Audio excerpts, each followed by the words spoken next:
Communist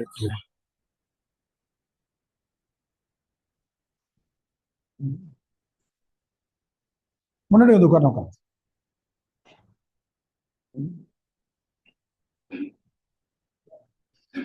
online பிள்ளைகளுக்கு குரல் கேக்குதாமா? யாராவது ரெஸ்பாண்ட் பண்ணுங்க.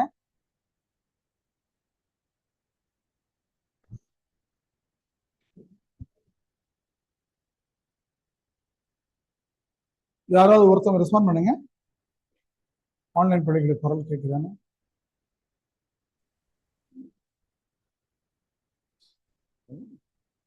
ஆன்லைன்ல வந்து அகமத், கோமதி, அகமது, ஆதிலட்சுமி, வெள்ளதுரை, கண்ணன், யாராவது ஒருத்தவங்க என்னுடைய குரல் கேக்குதான்னு சொல்லுங்க.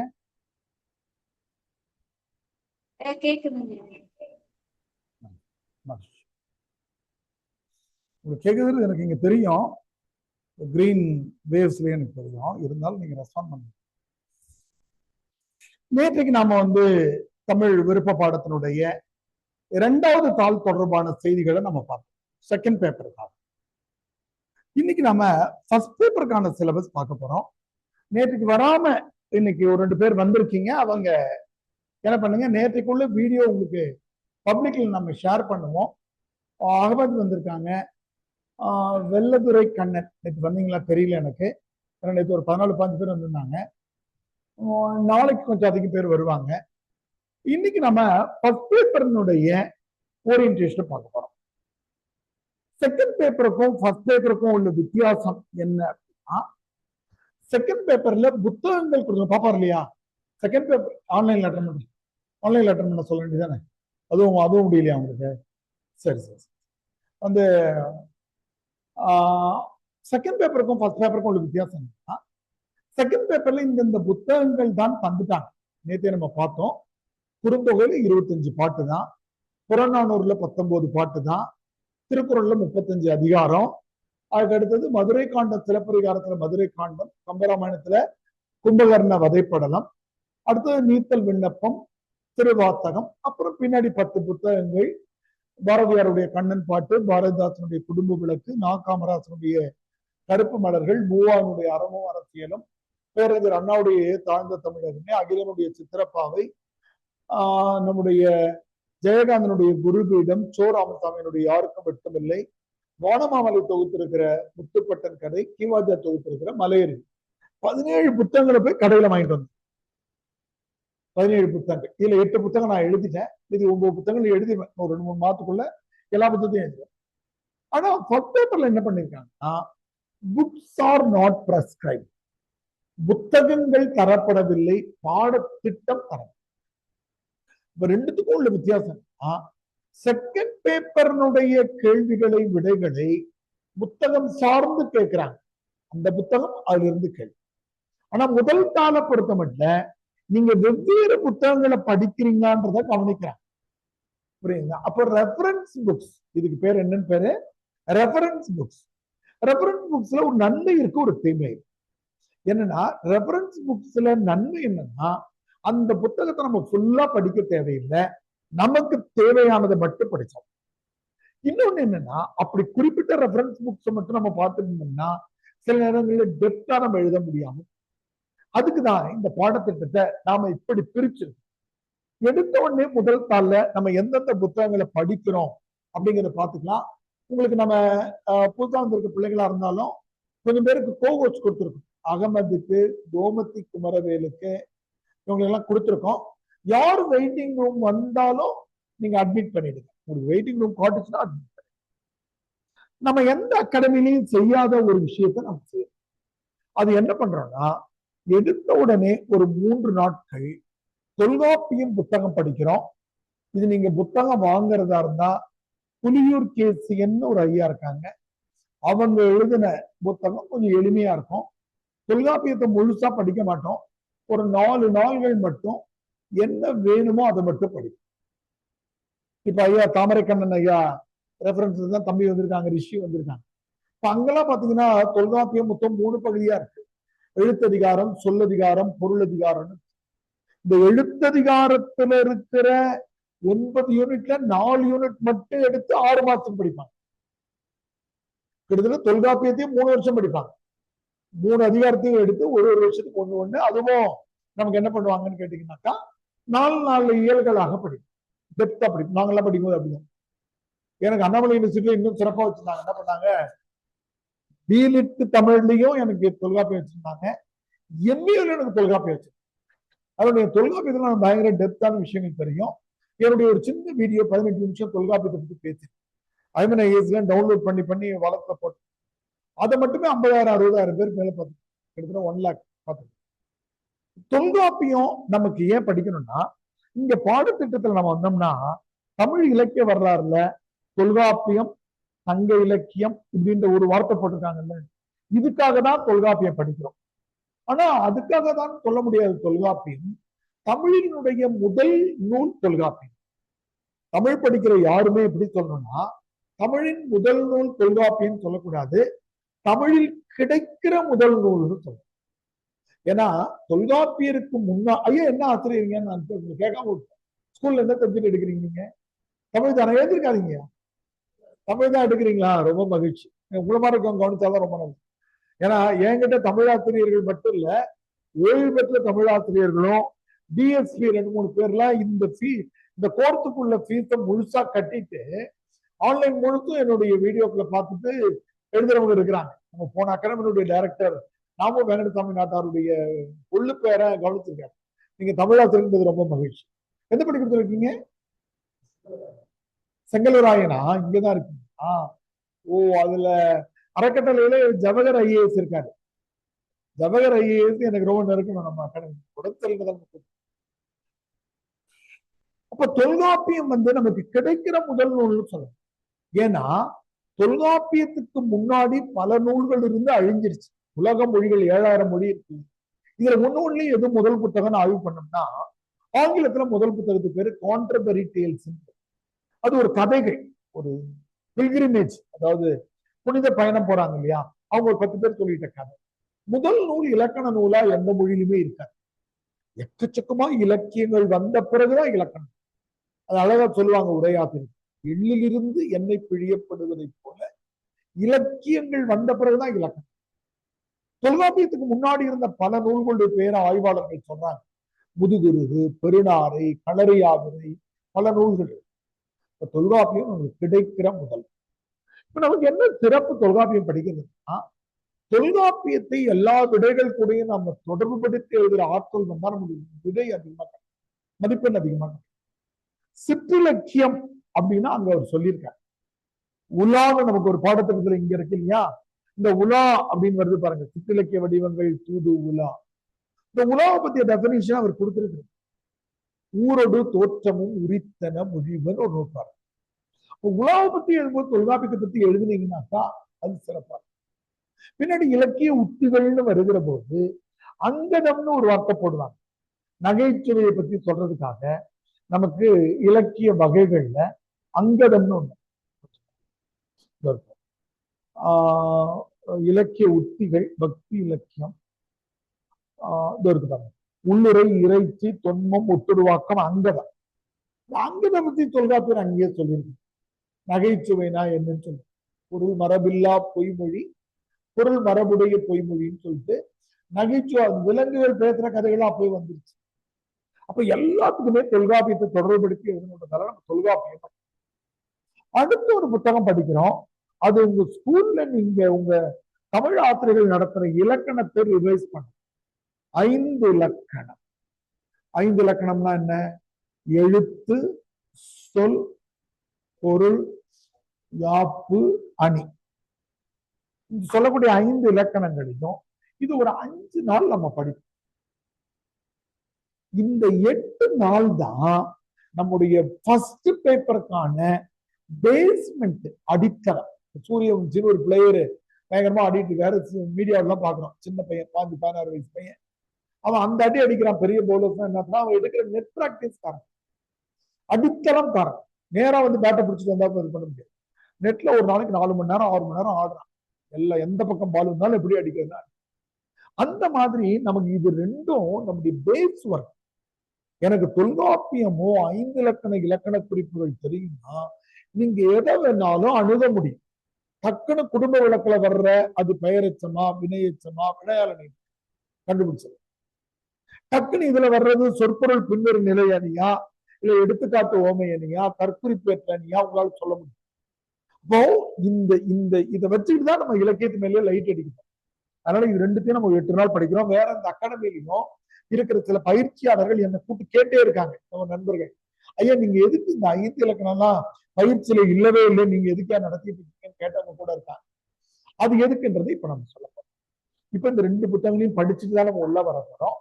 அப்ப ஒரு பேராவுக்கும் எந்த புத்தகம் நான் சொல்றேன். முதல்ல இந்திய மொழி குடும்பங்கள், இந்திய மொழிகளுக்கு இடையேயான பொதுநிலையிலும் திராவிட மொழிகளிலும் பெரும் சிறப்பிடம், திராவிட மொழிகள் பரவியுள்ள தன்மை. இந்த பகுதியை பொறுத்தவரை நம்முடைய ஜான் சாமுவேல்னு ஒரு பேராசிரியர் இருக்காரு. இப்போ நம்முடைய OMR ரோடுல செம்மொழி நிறுவனம் ஒண்ணு இருக்கு இல்லையா, அது இல்லாம தென்னிந்திய ஆசிரியவியல் நிறுவனம்னு ஒண்ணு இருக்கு, அதனுடைய தலைவர் அவர். அதனால 3வது புத்தகம் எதுனா நம்ம படிக்கக்கூடிய ஆர்டர் மாறி வரும், நான் அப்புறம் சொல்றேன். இது தென் திராவிட மொழிகளின் ஒப்பிலக்கணம். கிட்டத்தட்ட நம்முடைய கால்டுவெல் எழுதினுடைய வழிநூல் தென் திராவிட மொழிகளின் ஒப்பிலக்கணம். இதை எழுதினவர் ஜான் சாமுவேல். நீங்க மறுபடியும் மாணவர்களுக்கு சொல்றோம், ஏன்னா சில நேரத்துல மாணவ பிள்ளைகள் அப்படி கொஞ்சம் வெளில இப்போ போயிட்டு வந்துருக்கீங்க. நீங்க ஏர்லியா ஜாயின் பண்ணீங்கன்னா உங்களுக்கு நமக்கு உங்களுக்கு ஃபீஸ் கன்செஷன் இருக்கு, அதை நீங்க பயன்படுத்திக்கோங்க. வேண்டாம், ஒரே நிமிஷம்.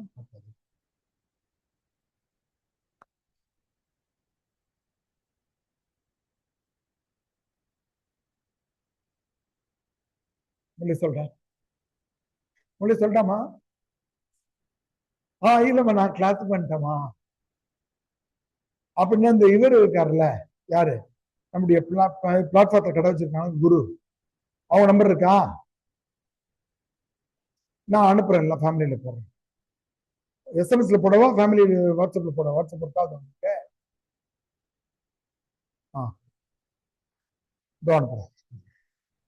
தென் திராவிட மொழிகளின் ஒப்பிலக்கணம்ன்றது ஜான் சாமுவேல் எழுதின புத்தகம்.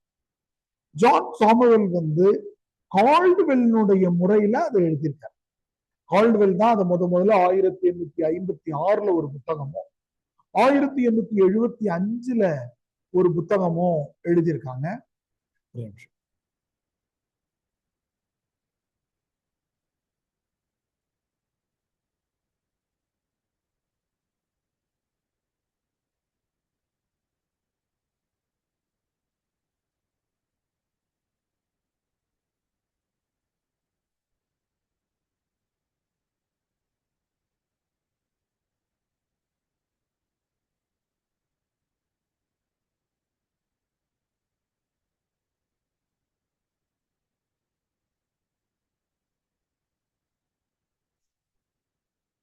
இதற்கு அடுத்தது இந்த பேப்பர்னுடைய தலைமை புத்தகம் ஒன்று படிக்க போறோம். சங்ககால தமிழ், இடைக்கால தமிழ், பல்லவர் கால தமிழ், தமிழ் மொழி அமைப்பு மட்டும். இது லிங்குவிஸ்டிக்ஸ், ஐயாவுக்கெல்லாம் தெரிஞ்சிருக்கும், மொழியியல் துறைன்னு பேர். முதல்ல மூவாவர்கள் சென்னை பல்கலைக்கழகத்தினுடைய தலைவராக இருந்து தொடங்கி வச்சாங்க. இதுக்கு தமிழ் மொழி வரலாறு அப்படின்னு ஒரு புத்தகம் இருக்கு. அது நம்முடைய சு சக்திவேல் ஐயா எழுதின புத்தகம். இதுதான் இந்த புத்தகத்தினுடைய செகண்ட் ஃபர்ஸ்ட் பேப்பர்னுடைய தலைமை புத்தகம். The main or the most important book எதுன்னு கேட்டா இதுதான். இந்த புத்தகத்தை நீங்க புரிஞ்சுக்கிட்டீங்கன்னா போதும், இலக்கியத்துல இலக்கணத்துல கடினம்ன்றதுக்காக நான் சொல்லல, இன்ட்ரெஸ்டிங்கா படிக்கலாம். அது என்னன்னா, ஒரு காலகட்டத்திலையும் மொழி எப்படி இருந்தது. இப்போ இந்த காலத்துல நான் வரல அப்படின்னு சொல்லுவேன், நீ வந்தியாப்பா, சாப்பிட்டியா, சாப்பிட்டியா, இல்லை என்பதே எதிர்மறை சொற்கள் எல்லாத்துக்கும் எடுத்துக்காட்டா முடிஞ்சு போயிடும். ஆனா சங்க காலத்துல எப்படி இருந்தது மொழினா, யான் வந்திலன் சொன்ன. இப்ப யாராவது போன் அடிச்சா நீங்க என்ன சொல்லுவீங்க? நான் இன்ஸ்டியூட்ல இருக்கேன் பாட்டு சொல்லுவீங்க. இன்ஸ்டிடியூட்டில்னு சொல்றீங்கல்ல, இந்த இல் கிடையாது சங்க காலத்துல. நான் பயிற்சி மையத்தின் கண் இருக்கிறேன், ஏழாம் வேற்றுமை உருவு ஐ, ஆல், கு, இன், அது, கண். அப்போ மொழி வேறவா மாறி மாறி வந்து அல்ல. நேற்று நான் புறநானூறு நடத்தும்போது உங்களுக்கு என்ன ஆச்சு, சில கடின வார்த்தைகள் சொல்ல வேண்டும், சில வார்த்தைகள் தெரிஞ்சது, சில வார்த்தைகளுக்கு நான் சொன்னேன். சாகாடுனாக்கா வண்டிப்பா. அப்ப இந்த மொழி மாறிக்கிட்டே வந்திருக்கு இல்லையா. 6 காலகட்டங்கள்ல மாறி இருக்கு. சங்க காலம், சங்கம் மருவிய காலம், பக்தி இலக்கிய காலம், பிற்கால சோழர் காலம், சிற்றிலக்கிய காலம், தற்காலம். இந்த 6 காலத்திலையும் மொழியினுடைய பெயர், பெயரெச்சம், இடைநிலைகள், வினைமுற்று விகுதிகள்லாம் எப்படி மாறி இருக்கு. இது ஒரு பெரிய டேபிளர் காலம். அதுதான் நான் அடிக்கடி சொல்லுவேன், ஒரு என்ஜினியர் வந்தா என்ன நடக்குமோ அதை நான் இலக்கியத்துல பண்ணேன். எல்லாத்துக்கும் டேபிளர் காலம். இது டிஎன்பிசி கூட நான் இலக்கணங்கள் டேபிளர் காலமா தான் அது எடுத்து மிகுமிடங்கள், மிகா இடங்கள்லாம் அதுக்கு நான் ஒரு டேபிளர் காலம். அப்போ இதுதான் தலைமை புத்தகம். இது 4வது. இந்த பகுதியில 2வது பேரா படிச்சிடறோம். தமிழில் பெயரடை, வினையடை, கால இடைநிலைகள், வேற்றுமை உருவுகள்லாம் இந்த 5 இலக்கண பகுதியில கவர் ஆயிடும். 3வது பிற மொழிகளிலிருந்து தமிழ் கடன் பெற்ற சொற்கள் மொழி வரலாறுலயே பிற்பகுதி கட்டுரையில் ஒரு நீங்க பேராகிராஃப் வைஸா குறிச்சுட்டு வந்தீங்கன்னா, முதல் பேரா ஜான் சாமுவேலுடைய புத்தகம், 2வது பேரா சு சக்திவேல், 2வது பேராவும் 4வது பேராவும் நேற்று கொடுத்து சிலபஸ் வச்சிருக்கீங்களா. 2வது பேராவும் 4வது பேராவும் சு சக்திவேல். எது சங்ககால தமிழோ பிற மொழிகள் இருந்து வாங்கினது 2மே சக்திவேல்ல கிடைக்கும். நடுவில் இருக்கிற 3வது பேரா எங்க கிடைக்கும்னாக்கா 5 இலக்கணம். இந்த 5 இலக்கணத்துக்கு ஒரு ரெஃபரன்ஸ் புக் இருக்காது, பெரிய புத்தகம். அவர் நம்ம மேற்கு முகப்பேரை சேர்ந்த ஐயா சோ பரமசிவம்னு ஒரு ஐயா எழுதியிருக்கு. இது 5 பதிப்பதில் ரொம்ப பெருசா கிடைக்கும். நேற்று கூட ஒரு தம்பி இருந்த போது ஒரு சினிமா பாட்டை எடுத்துக்காட்டா சொன்னார். அப்படி சினிமா பாட்டுலாம் எடுத்துக்காட்டா வச்சு ஐயா ரொம்ப லைவ்வே எழுதியிருக்காரு. அவர் நான் பார்க்க முடித்தேன். அவர் 2018 19 தான் இறக்க அடைஞ்சிருக்காரு. அவர் இல்லைன்னு நினைச்சிட்டே இருந்தேன்னா அவர் இறந்த பிறகு எனக்கு தெரியும். சோப்பரம் இது பெரிய புத்தகம், ஒரு 300 ரூபா 400 ரூபா இருக்கும். பட் இது ஒர்த். ஏன்னா நம்ம படிப்புக்கு செலவு செய்யறத செலவுனே நினைக்க கூடாது, இன்வெஸ்ட் பண்ண நினைக்கிறோம். நேற்று நீங்க கூட கேட்டது இந்த புத்தகம் பாருங்க. எங்க வீட்டுல எவ்வளவு புத்தகம் இருக்குன்னா எத்தனை லட்சம் கணக்கு பண்ண முடியாது. சொந்தக்காரன் வந்தாலே திட்டுவாங்க. இங்க ரேக்ல அடிக்கிறப்போ, அங்க அடிக்கிறப்போ, அங்க அடிக்கிறோம், மேல எல்லாம் கட்டுக்கட்டா போட்டு கிடக்கு. இங்கிலீஷ் புத்தகம், ஹிந்தி புத்தகம் போனா வெறுக்கிறமா வாங்கிடும். எங்க பசங்களே புத்தகம் தர வைக்க ஏதாவது வெளில போறோம்னாக்கா 300 ரூபா கொடுத்து, ஏன்னா எவ்வளவு கொடுத்தாலும் புத்தகம் வாங்கிடும். நீங்க புத்தகங்களுக்கு செலவு செய்யறது it is not expenditure, it is investment. முதலீடுகள். அது நாம படிக்கலாம், நம்ம புள்ள படிக்கணும், வீட்டுல இருக்கவங்க படிப்பாங்க, நம்ம ஏதோ ஒரு விஷயம். அப்ப இது அருமையான புத்தகம். இது 4வது. அடுத்து பாருங்க, தமிழ் இலக்கிய வரலாறு. இதுக்கு சென்னை பல்கலைக்கழகத்துல ஒரு அம்மா இருந்தாங்க. அவங்க கணவர் எங்க கூட மின்வாரியத்துல வேலை செஞ்சதில்லை. வகைமை நோக்கில் தமிழ் இலக்கிய வரலாறு, வகைமை நோக்கில் தமிழ் இலக்கிய வரலாறு. கிட்டத்தட்ட நான் இந்த புத்தகத்தை நான் எழுத போறேன். ஆனா ஒரு 3 வருஷம் முன்னாடி ஒரு 50 பக்கத்துல ஒரு டேபிள் காலம் போட்டு விற்போம்னு நினைச்சிட்டு இருந்தேன், சின்ன புத்தகமா. பார்த்தாக்கா அதே மாதிரி டேபிள் காலம் போட்டு அந்த அம்மா கொடுத்துருக்குறாங்க. அவங்க பேரு பாக்கியமேனின் பேரு. சென்னை பல்கலைக்கழகத்துல இருந்துட்டு அப்புறம் ஜெயங்கொண்டத்திலயும் எங்கேயோ போயிட்டு பேராசிரியர் இருந்தாங்க, அரியலூர்லயும் எங்கேயோ இருந்தாங்க. இப்ப ரிட்டையர் ஆயிட்டாங்க. இவங்க கணவர் மின்வாரியத்துல கூட ஜூனியர் இன்ஜினியர் இருந்தவர். அந்த புத்தகத்தை கொஞ்சம் கழிவு விலையில வாங்க முடியும். அது 225 ரூபா அந்த புத்தகம். ஆனா அதை நம்ம ஒரு 150 ரூபாய்க்கே வாங்கல. ஒரு 5 பேர் 10 பேர் வாங்கினீங்கன்னா கோயம்புத்தூர்ல செட் ஆயிடும். அங்கிருந்து குரியர்ல அனுப்பி விட்டோம். புக்குக்கு ஏதாவது டேமேஜ்னா திருப்பி எல்லாம் கேட்க மாட்டோம். பேஜ் செல்லத்தில் சரியில்லைன்னா உடனே ரீப்ளேஸ் பண்ணிருக்கோம். இந்த வகைமை நோக்கில் தமிழ் இலக்கிய வரலாறு தான் இந்த 6 காலகட்டம். நேற்று நாம எப்படி ஒரு பாடம் படிச்சோமோ இன்னைக்கு இந்த இலக்கிய வரலாறுடைய ஒரு டேபிள் காலம் நான் உருவாக்கியிருக்கேன். அது வித்தான் இலக்கிய மொழி வரலாறுக்கும் இலக்கிய வரலாறுக்கும் உள்ள வித்தியாசம். மொழி வரலாறு வார்த்தைகள்லாம் எப்படி மாறி வந்துச்சு. ஒரு வேடிக்கையா சொல்றேன், நாற்றம் என்ற சொல் இன்னைக்கு என்ன பொருள்? நாற்றம்னா துர்நாற்றம். ஆனா சங்க காலத்துல இருந்து பக்தி இலக்கிய காலம் வரையில நாற்றம்னாக்கா நறுமணம்னு இல்லையா? திருவள்ளுவர் எழுதுறாரு, இனரூட்டும் நாரா மலரணையர் கற்றது உணர விரித்துணையாக. நாறுதெல்லாம் மனம் வீசுதல்னு. பக்தி இலக்கிய காலத்துல கண்ணன் கிட்ட முத்தம் கேட்கிற ஆண்டாளம்மா எழுதினாங்க, கருப்பூரம் நாருமோ கமலப்பூ நாருமோ, திருப்பவன செவ்வாய்தான் திட்டித்திருக்குமோ, மறுப்பு சிந்த மாதவன் தன் வாய்ச்சுவையும் நாற்றமும் விருப்புற்று கேட்கின்றேன் சொல்லாழி வெண்செங்கேன்னு. கற்பூரத்தை விட வாசனை மிக்கது கண்ணனுடைய இதழ்கள். எனக்கு ஒரு புத்தகம் வேணும் சங்கே நீ சொல்லுன்னு. நாறுதல் என்றால் மனம் வீசுதல். ஆனா இன்னைக்கு நாம சித்தப்பா வீட்டுக்கோ அத்தை வீட்டுக்கோ போயிட்டு என்ன சொல்ல முடியாது, வீடு நல்லா நாறுதுங்க அத்தை அப்படின்னு சொன்னா என்ன பண்ணுவாங்க, தர்ற டீயை கூட தரணும். சொற்கள் இப்படி மாறிச்சு. ஒரு வேடிக்கையான விஷயம் சொல்றாங்க. ஒரு காலத்துல கழகம்னு சொன்னா சூதாடுகிற இடம்னு அர்த்தம். இன்னைக்கு எல்லா கட்சிக்கும் பேரு கழகம். திராவிட முன்னேற்ற கழகம், அண்ணா திராவிட முன்னேற்ற கழகம், தமிழக வெற்றி கழகம், எல்லாம் கழகம். அவங்க கிட்ட போயிட்டு கழகம்னா சூதாடுற இடையானா போகும். இப்படி பொருள்கள் மாறி வந்துச்சு. இப்ப கம்மன் கழகம், திருவள்ளுவர், இந்த மாதிரி சொல்கள் மாறி வந்ததை பத்தி படிக்கிறது மொழி வரலாம். அப்படி இல்லாம ஒரு இந்தியா மேப்பை நம்ம எடுத்துக்கிறோம். இந்தியா மேப்பை நம்ம எடுத்துட்டு என்ன பண்றோம், எந்த மாநிலம் எங்க இருக்கு, தலைநகர் எங்க இருக்குன்னு குறிக்கிறோம். இந்த மாதிரி எந்த இலக்கியத்தை படித்தாலும் அது எந்த நூற்றாண்டு எந்த மன்னன் ஆட்சி செஞ்சா எந்த புலவன் எழுதினான்னு பிளான் பண்ற அளவுக்கு நீங்க கத்துக்கிறது தான் இலக்கியம். இப்ப நான் சொல்லுவேன், டக்குன்னு நீங்க அங்கிருந்து கூப்பிட்டு நற்றினைன்னு நீங்க சொன்னீங்கன்னா உடனே நான் சொல்லுவேன் சங்க காலம். அது ஒரு தொகுப்பு நூல், கிட்டத்தட்ட ரொம்ப புலவர்கள் எழுதினாங்க. அப்புறம் அப்படியே நீங்க தள்ளி வந்து நாலடியார்னு சொன்னீங்கன்னா களப்பிரர் காலம் பார்த்து அது ஆண்டுகிட்டு இருந்தாங்க. 18 கீழ்கணக்கு நூல். நீங்க எனக்கு மனப்பாடம் இலக்கியம். அப்போ இந்த மாதிரி அப்போ மொழியை பத்தி தெரிஞ்சுக்கிறது மொழி வரலாறு, லிங்குஸ்டிக். இலக்கிய வரலாறுன்றது history of Tamil literature. English படிக்கும் போது இதுக்கு அழகான பேர், ரொம்ப கஷ்டமா இருக்கும். ஹிஸ்டரி ஆஃப் இங்கிலீஷ் லிட்ரேச்சர்ன்றதுக்கு HCL பேரு. இன்னொரு எல் போட்டா அதுக்கு பேரு நரகம்னு தெரியும். அதனால இங்கிலீஷ் இலக்கிய வரலாறு படிக்கிறவங்க சரி அந்த ஹெல் பேப்பரே கஷ்டமா இருக்கும். ஏன்னா எக்கச்சக்கமான 16ஆம் நூற்றாண்டுக்கு பிறகு William Wordsworth, Shakespeare, Byron, Shelley, எக்கச்சக்கமா பேரு. தமிழ் அதுக்கு ஒரு வரையறை இருக்கிறது. இதுக்கு பேரு இலக்கிய வரலாறு. இதுதான். இதுலயேதான் நம்ம பக்தி இலக்கியத்தையும் படிக்கிறோம். இது இந்த இடம் தான் நம்ம ஏன் 50 நாள் கிளாஸா மாறுதுன்றதுக்கான விஷயம். அதை அண்டர்லைன் பண்ணிக்கோங்க. இக்கால தமிழ் இலக்கியங்களின் வளர்ச்சிக்கான சமூக காரணிகள். இக்கால என்ற வார்த்தையை பாக்ஸ் போட்டு, நாவல், சிறுகதை, புதுக்கதை. இப்பதான் நேற்றுக்கு நான் ஒரு கேள்விக்கு விடை சொல்றேன்னு சொன்னீங்க. செகண்ட் பேப்பரை 70 நாள் நடத்துறேன்னா ஃபர்ஸ்ட் பேப்பரை ஏன் 50 நாள் தெரிஞ்சுக்கணும் இல்லையா?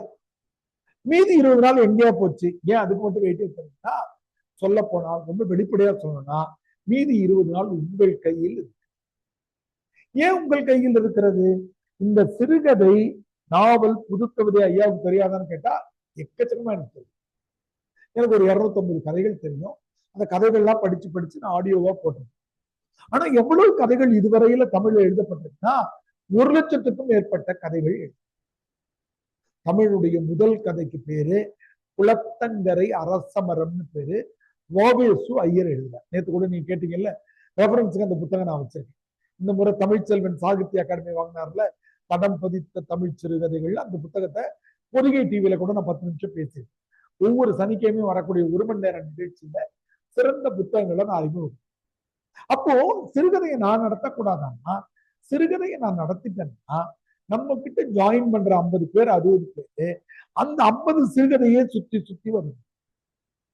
அப்போ உங்களுக்கு நான் என்ன பண்றேன், அந்த இடத்துக்கு நேரா யூடியூப்ல போயிட்டு இப்ப போய் பார்த்தீங்கன்னா பவா செல்லதுரை அப்படின்னு ஒருத்தர் இன்னைக்கு வந்து சிங்கப்பூர்ல இருக்கார். பவா செல்லதுரைன்னு ஒருத்தர். இவர் யாருன்னா, இபியில நான் அசிஸ்டன்ட் எக்ஸிகியூட்டிவ் இன்ஜினியரா இருக்கும்போது எனக்கு கீழே திருவண்ணாமலையில நாங்கெல்லாம் ஒன்னா பண்ணியாச்சு. என்னுடைய 60 மணி விழா கூட அவர் தான் வாழ்த்துறை வழங்கினார். பவா செல்லதுரை கதைகள் கேட்டிருக்கீங்களா? கேட்டலைன்னா ஒரு லிங்க் எடுத்து நீங்க எனக்கு போடுங்க, நான் அட்மின் போட சொல்றேன். அட்மின் பண்ண பவா செல்லதுரை. இவர் எக்கச்சக்கமான கதைகள் சொல்லி, புதுமை பித்தன், ஜெயகாந்தன், கு அழகிரிசாமி, இப்ப எழுதிட்டு இருக்கிற ஜெயமோகன். தனிப்பட்ட முறையில் அவரை பிடிக்கலனாலும் கதைகளை நம்ம தேர்வுக்கு பயன்படுத்த இவங்களுடைய கதைகள்லாம் அவர் சொல்லிக்கிட்டே வர. இந்த கதைகளை நீங்க கேட்கிற பழக்கத்துக்கு வந்தா எனக்கு என்ன ஆயிடுது, எனக்கு 5 கிளாஸ் குறையுது. நான் உங்களை என்ன பண்ணுவேன், நீங்க படிச்சீங்களான்னு தெரிஞ்சுக்கிறதுக்கு ஒரு 30 கிளாஸ் முடிஞ்சதுக்கு அப்புறம் ஒவ்வொரு நாள் செகண்ட் பேப்பரே நடந்துட்டு இருந்தாலும் இன்னைக்கு நீங்க படிச்ச கதையை இங்க வந்து நடத்துங்கன்னு சொல்லுங்க. பயப்பட வேண்டாம், எல்லாருக்கும் கட்டாயப்படுத்த மாட்டோம். ஆன்லைன் பிள்ளைகளுக்கும் அந்த வாய்ப்பு வந்து போக வச்சு கொடுத்து படத்தை ஷேர் பண்ணி. அப்ப நீங்க ஆளுக்கு ஒரு கதைகளை பகிர்ந்து, அது மாதிரி புதினங்கள் இருக்கு இல்லையா, இந்த புதினங்கள் நாவல் இருக்கு இல்லையா, இந்த நாவல்களை நீங்க படிக்கிறதுக்கு 200 பக்கம் 300 பக்கம் எப்படி அதையெல்லாம் படிக்க முடியும்? அது எல்லாத்தையும் படிக்க தேவையில்லை, அதுக்கு ஒரு வரையறை நான் வச்சேன். இப்ப எல்லாரும் பொன்னியின் செல்வனை திரைப்படமா பார்த்துட்டோம், கொஞ்சம் அதை மேனேஜ் பண்ணி எடுத்து. இது போக உலகத்தினுடைய தமிழ்நாட்டினுடைய முதல்னாக்கா பிரதாப முதலியார் சரித்திரம், மாயூரம் வேதநாயக பிள்ளை எழுதின பிரதாப முதலியார் சரித்திரம் தான் இதனுடைய முதல் நாவல். இதுக்கப்புறம் நம்ம எதை படிச்சா போதும்னாக்கா, மிக அண்மையில சாகித்ய அகாடமி, ஞானபீடம் போன்ற பதிப்பு வாங்கினாங்கல்ல, அந்த புத்தகத்தினுடைய ஜிஸ்ட் கதை சுருக்கம் மட்டும் படிச்சோம். சோ தர்மனுடைய சூல் வேணா குறிச்சுக்கோங்க, ஒரு பட்டியல் அதுக்கு நான் போட்டு. சோ தர்மனுடைய சூல், பூமணியினுடைய வெக்கை. பூமணியினுடைய வெக்கை உனக்கு பேர் அப்பா எழுதிட்டு ரிஷிக்கு பதில் ரிஷி வந்து ஒரு எழுத்தாளர் வச்சிருக்கேன். பூமணியினுடைய வெக்கை சோ வேடிக்கை சார். பூமணியினுடைய வெக்கை, ஜோடி குரூஸனுடைய கொற்கை. ஜோடி குரூஸனுடைய கொற்கை அந்த இருக்கால் பாரு அந்த ஜோடி குரூஸ்.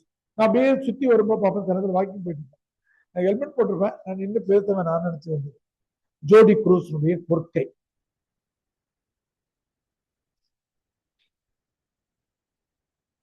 சு சமுத்திரத்தினுடைய வாடாமல் தம்பி அது வெயிட்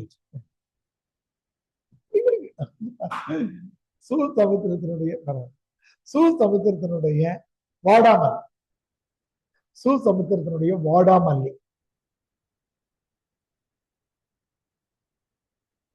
மொழிபெயர்ப்பு நாவல்கள்ல பிற மொழியிலிருந்து வந்ததுல அலெக்ஸ் ஹேலி எழுதின 7 தலைமுறைகள், தி ரூட்ஸ் அந்த ஆங்கிலத்தில் அந்த நாவலுக்கு பேரு 7 தலைமுறைகள். அலெக்ஸ் ஹேலி தமிழ்ல ரொம்ப பேர் மொழிபெயர்த்திருக்கிறாங்க, அது நல்ல மொழிபெயர்ப்பா எடுத்து ஒன்றும் தேவையில்லை, போய் நீங்க கூகுள்ல படிச்சீங்கனாலே சொல்லிடும். அது இப்போ ஆர்டிபிஷியல் இன்டெலிஜென்ஸ் வந்ததுக்கு அப்புறம் ரொம்ப நம்பியும் செயல்பற்ற முடியாது, அதை வேற ஏதாவது நாவலை கூட எடுத்து கொடுத்துரும். கரெக்டான நாவலான்னு கூகுள்ல தேடிட்டு அப்புறம் நம்ம ஜெமினி எல்லாம் கேட்கலாம்.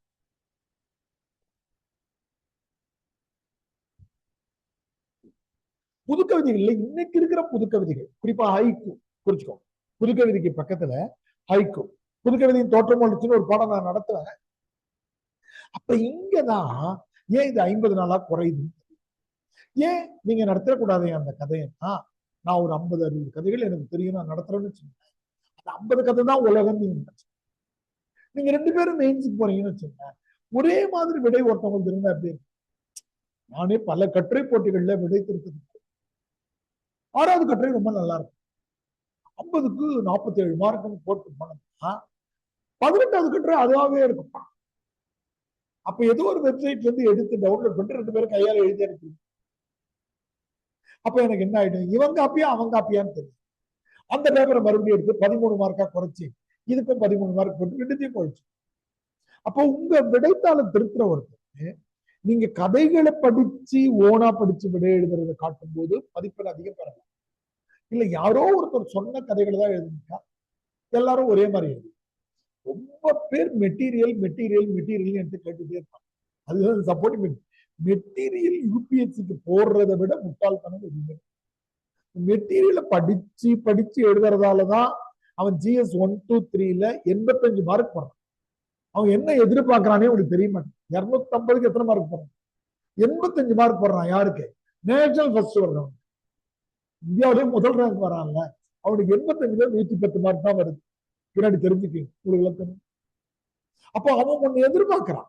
இவங்க என்ன பண்றாங்க, கட்டுரை புத்தகத்தை படிச்சுட்டு போய் கேட்கறாங்க.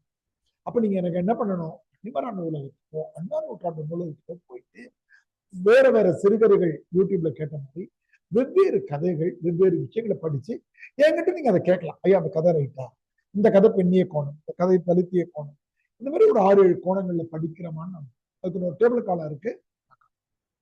இதனாலதான் நம்ம குறையுது. இதை மறைமுகமா நான் என்ன சொல்லுவேன்னு கேட்டீங்கன்னா, அந்த செக்ஷன் முடியும் போதே நிறைய செக்ஷன் தமிழ் ஆப்ஷன்ல இருக்கிற கரண்ட் அஃபேர்ஸ் சொல்லுவேன். அப்டேட் நீங்க எப்படி யூபிஎஸ்சியில பாலிட்டி, ஹிஸ்டரி, ஜியோகிராபிக்லாம் நீங்க கரண்ட் அஃபேர்ஸ் அப்டேட் பண்ணிக்கிறீங்களோ அந்த மாதிரி இன்னைக்கு வர்ற ஹைக்கூ எப்படி இருக்கு? இவரோட தமிழன் பக்கமா இறந்துட்டாரு. அவர் கஜல் கவிதைகள்ல இருந்து ஹைக்கூலயே 2-3 பெயர்கள் வந்தது. லிமரைக்கூன் வந்தது, சென்றியோன் வந்தது. சிரிக்க வச்சா அதுக்கு பேரு சென்றியோன். அங்கதம் இருந்தா ஈரோடு தமிழன் எழுதினாரு, தொகுதிதான் முடிவாகவில்லை, தோல்வி முடிவாகிவிட்டது. இந்த தேர்தல் அனாலிசிஸ் எல்லாம் பார்த்தோம். வேட்புமனு தாக்கல் 500 பேரோடு கிடைத்தது என்னவோ 50 வாக்குகள் அப்படின்னு குட்டி குட்டியான ஹைக்கூ எழுதியிருக்கார். பயங்கர நகைச்சுவையாக, எவ்வளவு நகைச்சுவையான ஹைக்கூக்கள். கோழி திருடனை ஜெயிலில் போட்டாங்க, ஜெயிலில் அவனுக்கு கோழிக்கறி போட்டாங்க அப்படின்னு. கோழி திருடான்னு ஜெயில பிடிச்சு போட்டாங்க. ஞாயிற்றுக்கிழமை வந்த உடனே எல்லாருக்கும் சிக்கன் பிரியாணி போற மாதிரி அவனுக்கு சோறு. கூட்டப்பட்ட சட்டசபை குப்பையானது. ஈரோடு தமிழ் முடிவு ஃபேமஸான. கூட்டப்பட்டதா 2 பொருள், பெருக்கிறது ஒண்ணு, எல்லாரும் அசம்பிள் பண்றது. அந்த மாதிரி எழுதுறதுக்கு பேரு சென்றியூன். இந்த மாதிரியான சின்ன சின்ன விஷயங்களை நம்ம படிச்சா போதும். இதெல்லாம் நான் அறிமுகப்படுத்தாம நீங்க போய் படிங்கன்னு சொல்ல மாட்டேன், அதுக்கு நான் நேரம். ஆனால் நீங்க மேற்கோள் காட்டுற புது கவிதைகளும் சிறுகதைகளும் எனக்கு தெரியாததா புதியதாக இருந்தால் நல்லது. புதுமை பித்தன் அவ்வளோ கதைகள் எழுதியிருக்கிறார். நான் 4-5 கதைகளை நான் உங்களுக்கு கிளாஸ்ல சொல்லுவேன். சாப விமோசனத்திலிருந்து கடவுளும் கந்தசாமி பிள்ளைங்க இதெல்லாம் நான் சொல்லுவேன். ஆனா நீங்க புதுமை பித்தனை இன்னும் கொஞ்சம் தேடி படிக்கும் போது நல்லா இருக்கும். இப்ப என்கிட்ட இங்கேயே அழகிரி சாமனுடைய குட்டி குட்டி கதை புத்தகங்கள்லாம், சின்ன சின்ன புத்தகம் அவருடைய நூற்றாண்டுக்கு போனோம். இங்க என்கிட்ட கிடக்கு, அங்க கிடக்கு. அதனால இப்ப செக்ஷன் பிக்கு வருவோம். அதுல எப்படி செக்ஷன் பி ஈஸியோ இதுலயும் செக்ஷன் பி, ரெண்டுத்திலுமே செக்ஷன் பி வந்து ஈஸி. செக்ஷன் ஏல அதிக கேள்வி எழுதணுமா, செக்ஷன் பில அதிகம் எழுதணுமான்றத நாளைக்கு உங்களுக்கு நான் அந்த பக்கம் முடிஞ்சு போச்சு. இங்க 2 புத்தகங்கள் பார்வை நூல்கள் தான். திறனாய்வு கலை,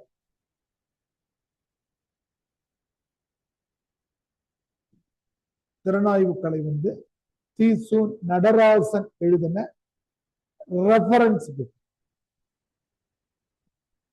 அடுத்தது ஒப்பிலக்கிய கோட்பாடுகள்,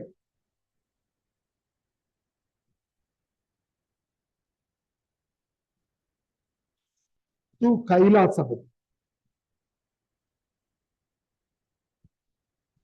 இந்த 2 புத்தகங்களும் நீங்க கட்டாயமா வாங்குங்கன்னு நான் சொல்ல மாட்டேன், ஆனா வாங்குறதுதான் நல்லது.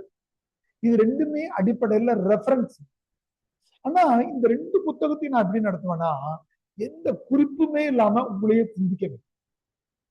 திறனாய்வுக்கும் ஒப்பிலக்கியத்துக்கும் என்ன வித்தியாசம்னா, திறனாய்வுனா இந்த ஒரு புத்தகத்தை எடுத்துக்கிட்டு கிட்டத்தட்ட சினிமாவுக்கு ஆனந்த விகடன் மார்க் போடுறாங்க அந்த மாதிரி. இதுல கவிதைகள் எப்படி இருக்கு, படங்கள் எப்படி இருக்கு, எதெல்லாம் போல்ட் பண்ணிருக்காங்க, சமுதாய சிந்தனையோடு எது இருக்கு.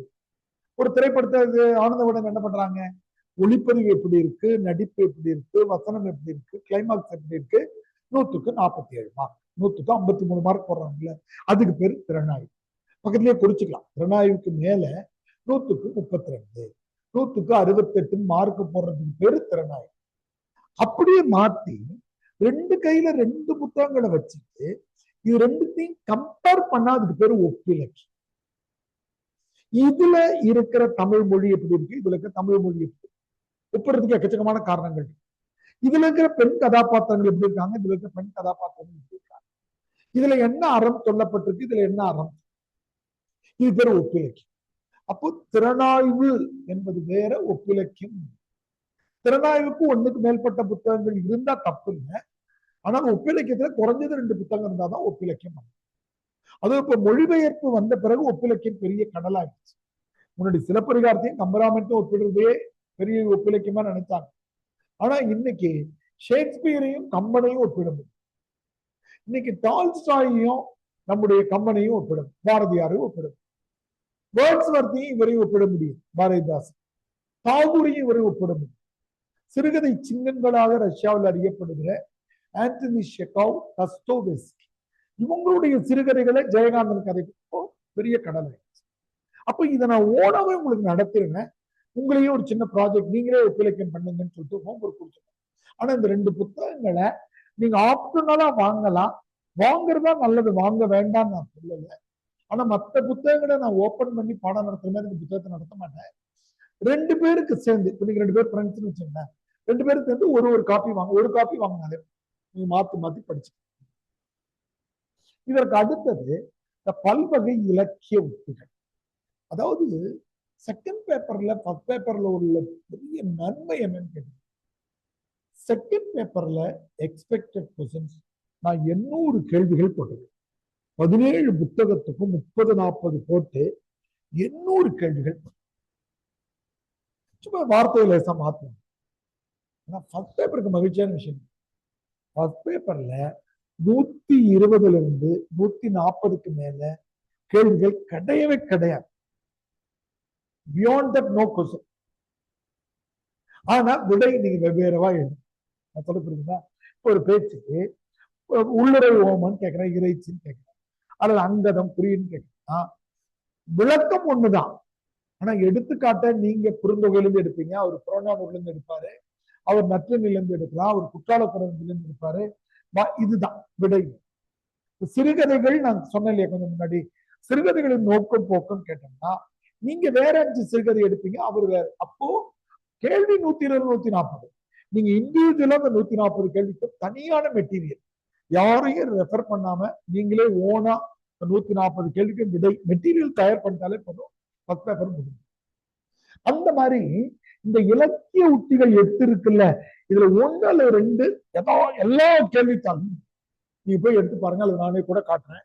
இலக்கிய உத்திகள் கேள்வித்தாள் இல்லாம இருக்கவே இருக்கு. கொஞ்சம் முன்னல் பகுதியில பார்த்தோம்ல, இந்த உலா தூது உலா பரணி குறவஞ்சி, அந்த 4ல 1 எல்லா வருஷமும் உண்டு. இந்த வருஷம் தூது கேட்டா அடுத்தது உலா, இந்த வருஷம் குறவஞ்சி கேட்டா அடுத்தது பரணி, இல்ல சிலது 2 கேள்வி கொடுக்கும். அப்ப 4ல 1 உண்டு. அது மாதிரி இந்த 8ல 1 2 இதெல்லாம் அவுட். ஒப்பிலக்கத்துல ஒரு கேள்வி உண்டு, ஒப்பிலக்கத்துல 1 உண்டு, திறனாய்வு. அது ரொம்ப ஈஸி. எப்படி செகண்ட் பேப்பர் அங்க ஈஸியோ அப்படி ஈஸியான இன்னொரு பகுதி வந்து நாட்டுப்புறவியல். சொல்ல போனா அதுக்கு நீங்க இப்பவே நீங்க விடை எழுத முடியும். நாட்டுப்புறவியல்னா என்ன? இன்னைக்கு நாம கேட்டுட்டு இருக்கிற நிகழ்ச்சிகள்னா கேட்கிற பாடல்கள் நாட்டுப்புறவியல். நாட்டுப்புறவியலுக்கும் சக்திவேல் அழகான புத்தகம் எழுதியிருக்காரு, அதனால அவருடைய புத்தகத்தையும் மறுபடியும் நாம எடுத்துக்கிறோம். 2 புத்தகங்கள் வாங்குறோம். சக்திவேலுடைய புத்தகம் மொழி வரலாறுக்கும் அவருக்கு தான் வாங்குறோம், இதுவும் அதே சக்திவேல் தான், சக்திவேல். சொல்ல போனா இதுக்கான கேள்வி விட இப்பவே நீங்க எழுத முடியும். அதுவும் கொஞ்சம் கிராமத்து பிள்ளைகளா இருந்தா இப்பவே நாட்டுப்புறவியலுக்கு எழுத முடியும். நாட்டுப்புறவியல்ல நமக்கு இருக்கக்கூடிய பழமொழிகளை எழுதுங்கன்னு வாங்க. தினமும் நம்ம பழமொழிகளை பயன்படுத்துறோம். நீங்களே சொல்லுங்க பார்ப்போம், ஏதாவது பழமொழிகள். நான் நிச்சயமா தொடங்கி வரேன். 5ல விளையாது 50ல விளையாது. அப்பாவும் அம்மாவும் நம்ம திட்டிகிட்டே இருந்திருப்பாங்க சின்ன வீட்டுல. எவ்வளவு பழமொழிகள் நம்ம பயன்படுத்தும். சும்மா முயற்சி பண்ணுங்க, ஆன்லைன் பிள்ளைகள் முயற்சி பண்ணுங்க. பழமொழிகள் உங்க வீட்டுல பயன்படுத்துற பழமொழி. போலன் வந்துட்டா பழமொழி. உவமைகள் அதெல்லாம் போலன் வரலாறு சார். எச்சு கையால காக்கா ஓட்ட மாட்டேன் அப்படின்னு. அத்தி பூத்த மாதிரி வந்திருக்கிறேன். இந்த பழமொழிகள் சொல்ல முயற்சி பண்ணுங்க ஆன்லைன் பிள்ளைகள். கல்லை கண்டால் நாயை காணும், நாயை கண்டால் கல்லை காணும். அது வேற பொருள், ஆனா அவங்க பயன்படுத்தும். முயற்சி பண்ணுங்க ஆன்லைன் பிள்ளைகள். ஏதாவது ஒரு பழமொழி சொல்லுங்க. நீங்க சொல்லுங்க. டக்கு ஞாபகம் வரல, சைக்காக யோசிக்க, லேசா யோசிச்சுன்னு சொல்லுங்க. தினமும் நம்ம பயன்படுத்தும். சொல்லுங்க ஆன்லைன்ல. அஹமத், கோமதி, பிரியா, வாசிமலை. பழமொழிகள் எண்ணற்ற பழமொழிகளை. சூரியனை பார்த்து கொடுக்கிற நாய் ஒண்ணுக்கும் போதும். காக்கா உட்கார பனம்பழம். பழமொழிகளை நாள்தோறும் நம்ம வாழ்க்கையில பயன்படுத்தி. அதனால இந்த பழமொழி விடுகதைகள் நம்பிக்கை. விடுகதைகள்னா விடுகதைகள் உங்களுக்கு கொஞ்சம் குறைவா தெரிஞ்சிருக்கும், ஆனா விடுகதைகள் உங்களுக்கு தெரியும். என்ன சொல்றாங்க? பச்சை பெட்டிக்குள் வெள்ளை முத்துகள் அப்படின்னாக்க என்ன? வெண்டக்காய். ஆழ குழி தோண்டி அதிலே ஒரு முட்டையிட்டு அண்ணாந்து பார்த்தால் 90 முட்டை. தென்னை மரமும் அதான், பனை மரமும் அதான். 2 விடையுமே சரியானது. நம்மாழ்வார் அடிக்கடி சுற்றுச்சூழல் சொல்வார், அடி காட்டுல நடு மாட்டுல நுனி வீட்டுல நிற்கது. அடிப்பகுதி எப்பவும் காட்டுல விட்டு வரணும், நடுப்பகுதியா இருக்கிற வைக்கோல மாட்டு கொடுக்கணும், மேல் பகுதி நெல்லை தான் நம்ம எடுத்துக்கணும், ரீசைக்கிள் ஃபுல்லாவே எடுத்துட்டு வரணும். இப்படி எக்கச்சக்கமான விடுகதைகளும் பழமொழிகளும் ரொம்ப ஈஸியான புத்தகம்னு வச்சுங்களா. அது ரொம்ப இன்ட்ரெஸ்டிங்கா இப்போ ஒரு 2 மணி நேரம் படிச்சீங்கனால அதுக்கு விட எழுது. அதுவும் அவங்களதான் டிபெண்ட் பண்ணி எழுதணுன்றது. நீங்க கொஞ்சம் கவனமா உங்க ஊர்ல உங்க உங்க மாவட்டத்துல எந்த பழமொழிகள் அதிகமா இருக்கு, இல்ல உங்க பாட்டி தாத்தா அத்தை கிராமங்களுக்கு போகும்போது அவங்கள சொல்ல வச்சு மொபைல்ல ரெக்கார்ட் எல்லாம் பண்ணிட்டு உங்க விட இன்னும் தனித்துவம். அதனால செக்ஷன் பி வந்து அவ்வளவு இன்ட்ரெஸ்ட். அடுத்து 3வது கடைசி புத்தகம் நம்முடைய, இது நடுவில் 2 புத்தகங்கள் இருக்கு. அது எதுனாக்கா புதுக்கவிதை, நான் சொன்னேன் இல்லையா, புதுக்கவிதையின் தோற்றமும் வளர்ச்சி, வள்ளிக்கண்ணன் ஐயா எழுதியிருக்காங்க.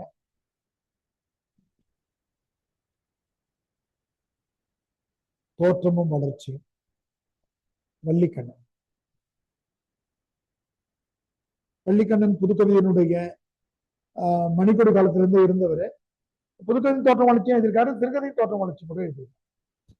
அடுத்தது அந்த இதழியல்னு இருக்குப்பாங்க, அதுக்கு ஒரு ரெஃபரன்ஸ் புக் வச்சிருக்கோம். அது ஒரு நாள் தான் படிப்போம், ஆனா ரொம்ப முக்கியமானது. அதுவும் ரொம்ப ஈஸி. இன்னைக்கே நீங்க இந்த கேள்விக்கு இது பண்ணலாம். இது பேரு மாப்பா குருசாமி ஐயா எழுதி புத்தகம்.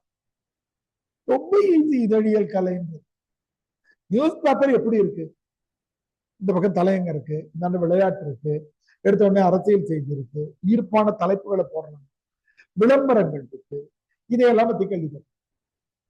இந்த நாள்தோறும் வர்ற இதழ்கள் எது, வாரமா வர்ற இதழ்கள் எது, சிறுவர் இதழ்கள் எது, மகளிர் இதழ்கள் எது, குழந்தைக்கான இதழ்கள் எது, இப்ப மின் இதழ்கள் வரையில வந்துருச்சு இல்லையா.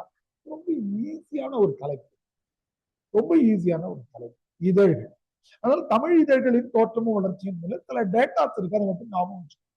ஏன்னா நாம 1785 1785 சென்னையில இருந்து வர்ற முதல் இதழுக்கு பேரு மெட்ராஸ் குரியர்னு பேரு. தட் வாஸ் இன் இங்கிலீஷ், தமிழ்ல கிடையாது. ஆனா 1811 பக்கம்னா ஒரு பைசா தமிழ்னு அயோத்திதாசர் ஒரு பேப்பர் எடுத்து சொல்றாங்க. ஆனா அது கிடைக்கல. 1831 தான் தமிழ்ல பிரிண்டிங் இது விஷயங்கள் நமக்கு கிடைக்க ஆரம்பிச்சு.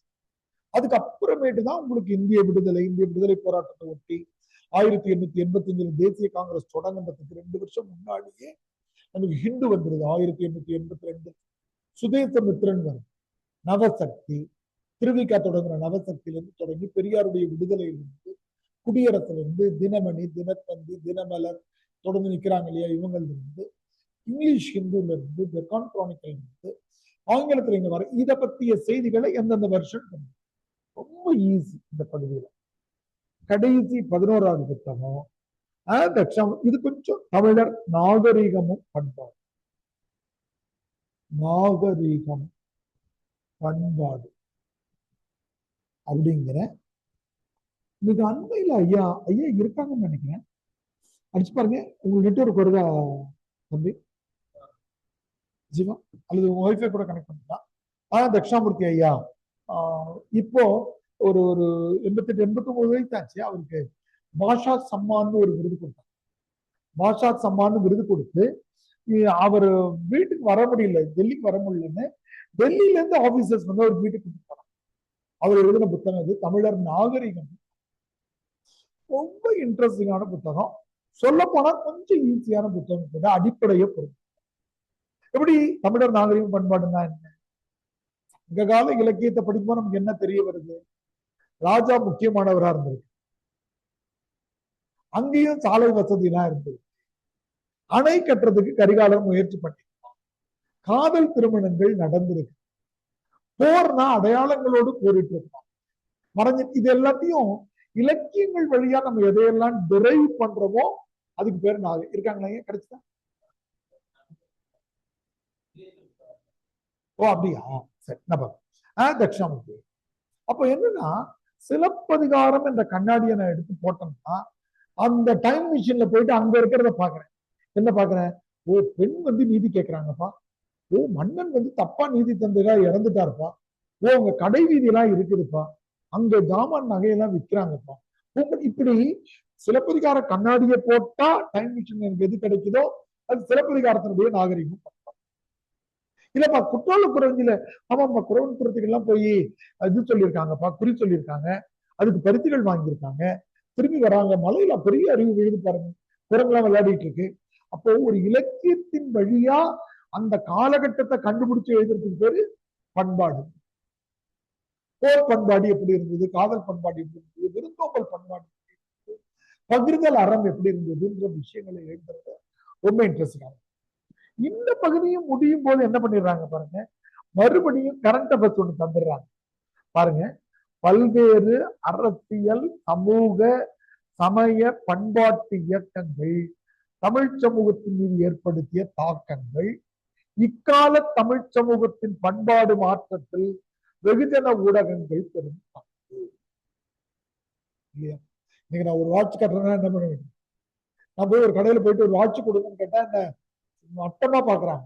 நான் ஏதோ ஒரு பிராண்ட் என்று சொல்ல வேண்டியது, எனக்கு இந்த வாட்ச் கொடுங்க.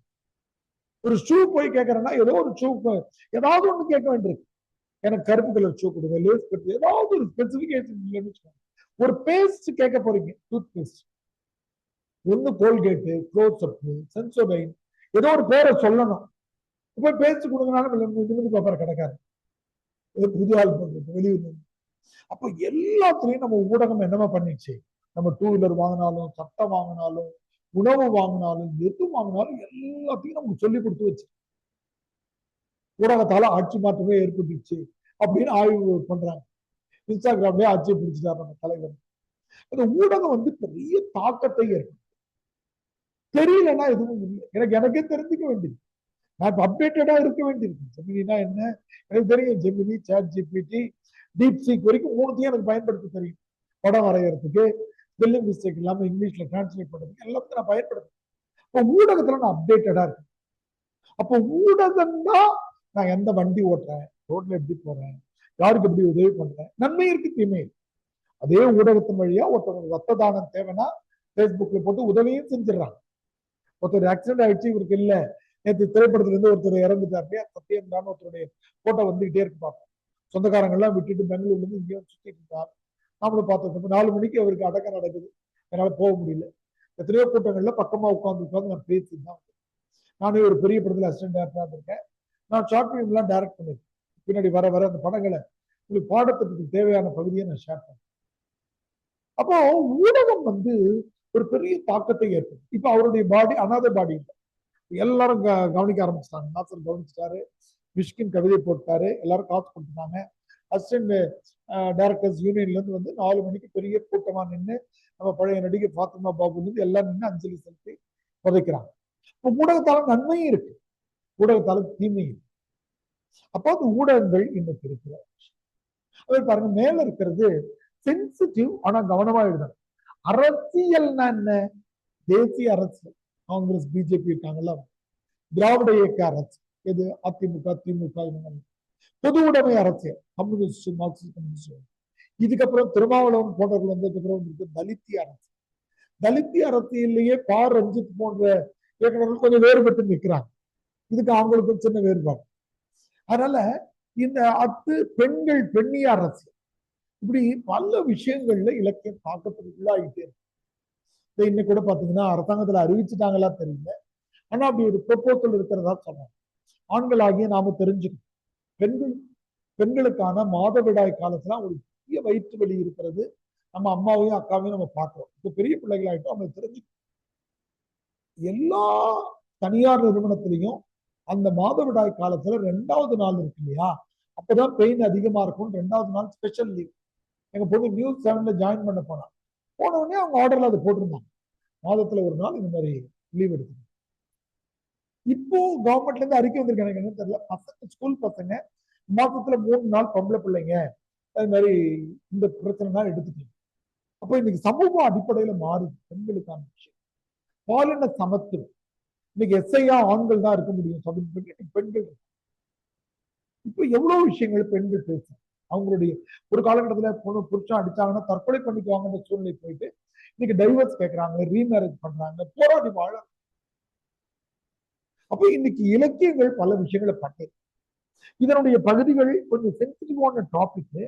ஆனால் இதுல ஒரு கேள்வி, இந்த பகுதி இருக்குல்ல, பல்வேறுல இருந்து தொடங்கி ஊடகம் வரைக்கும் ஒரு கேள்வி உண்டு. அது கரண்ட் அஃபேர்ஸ்.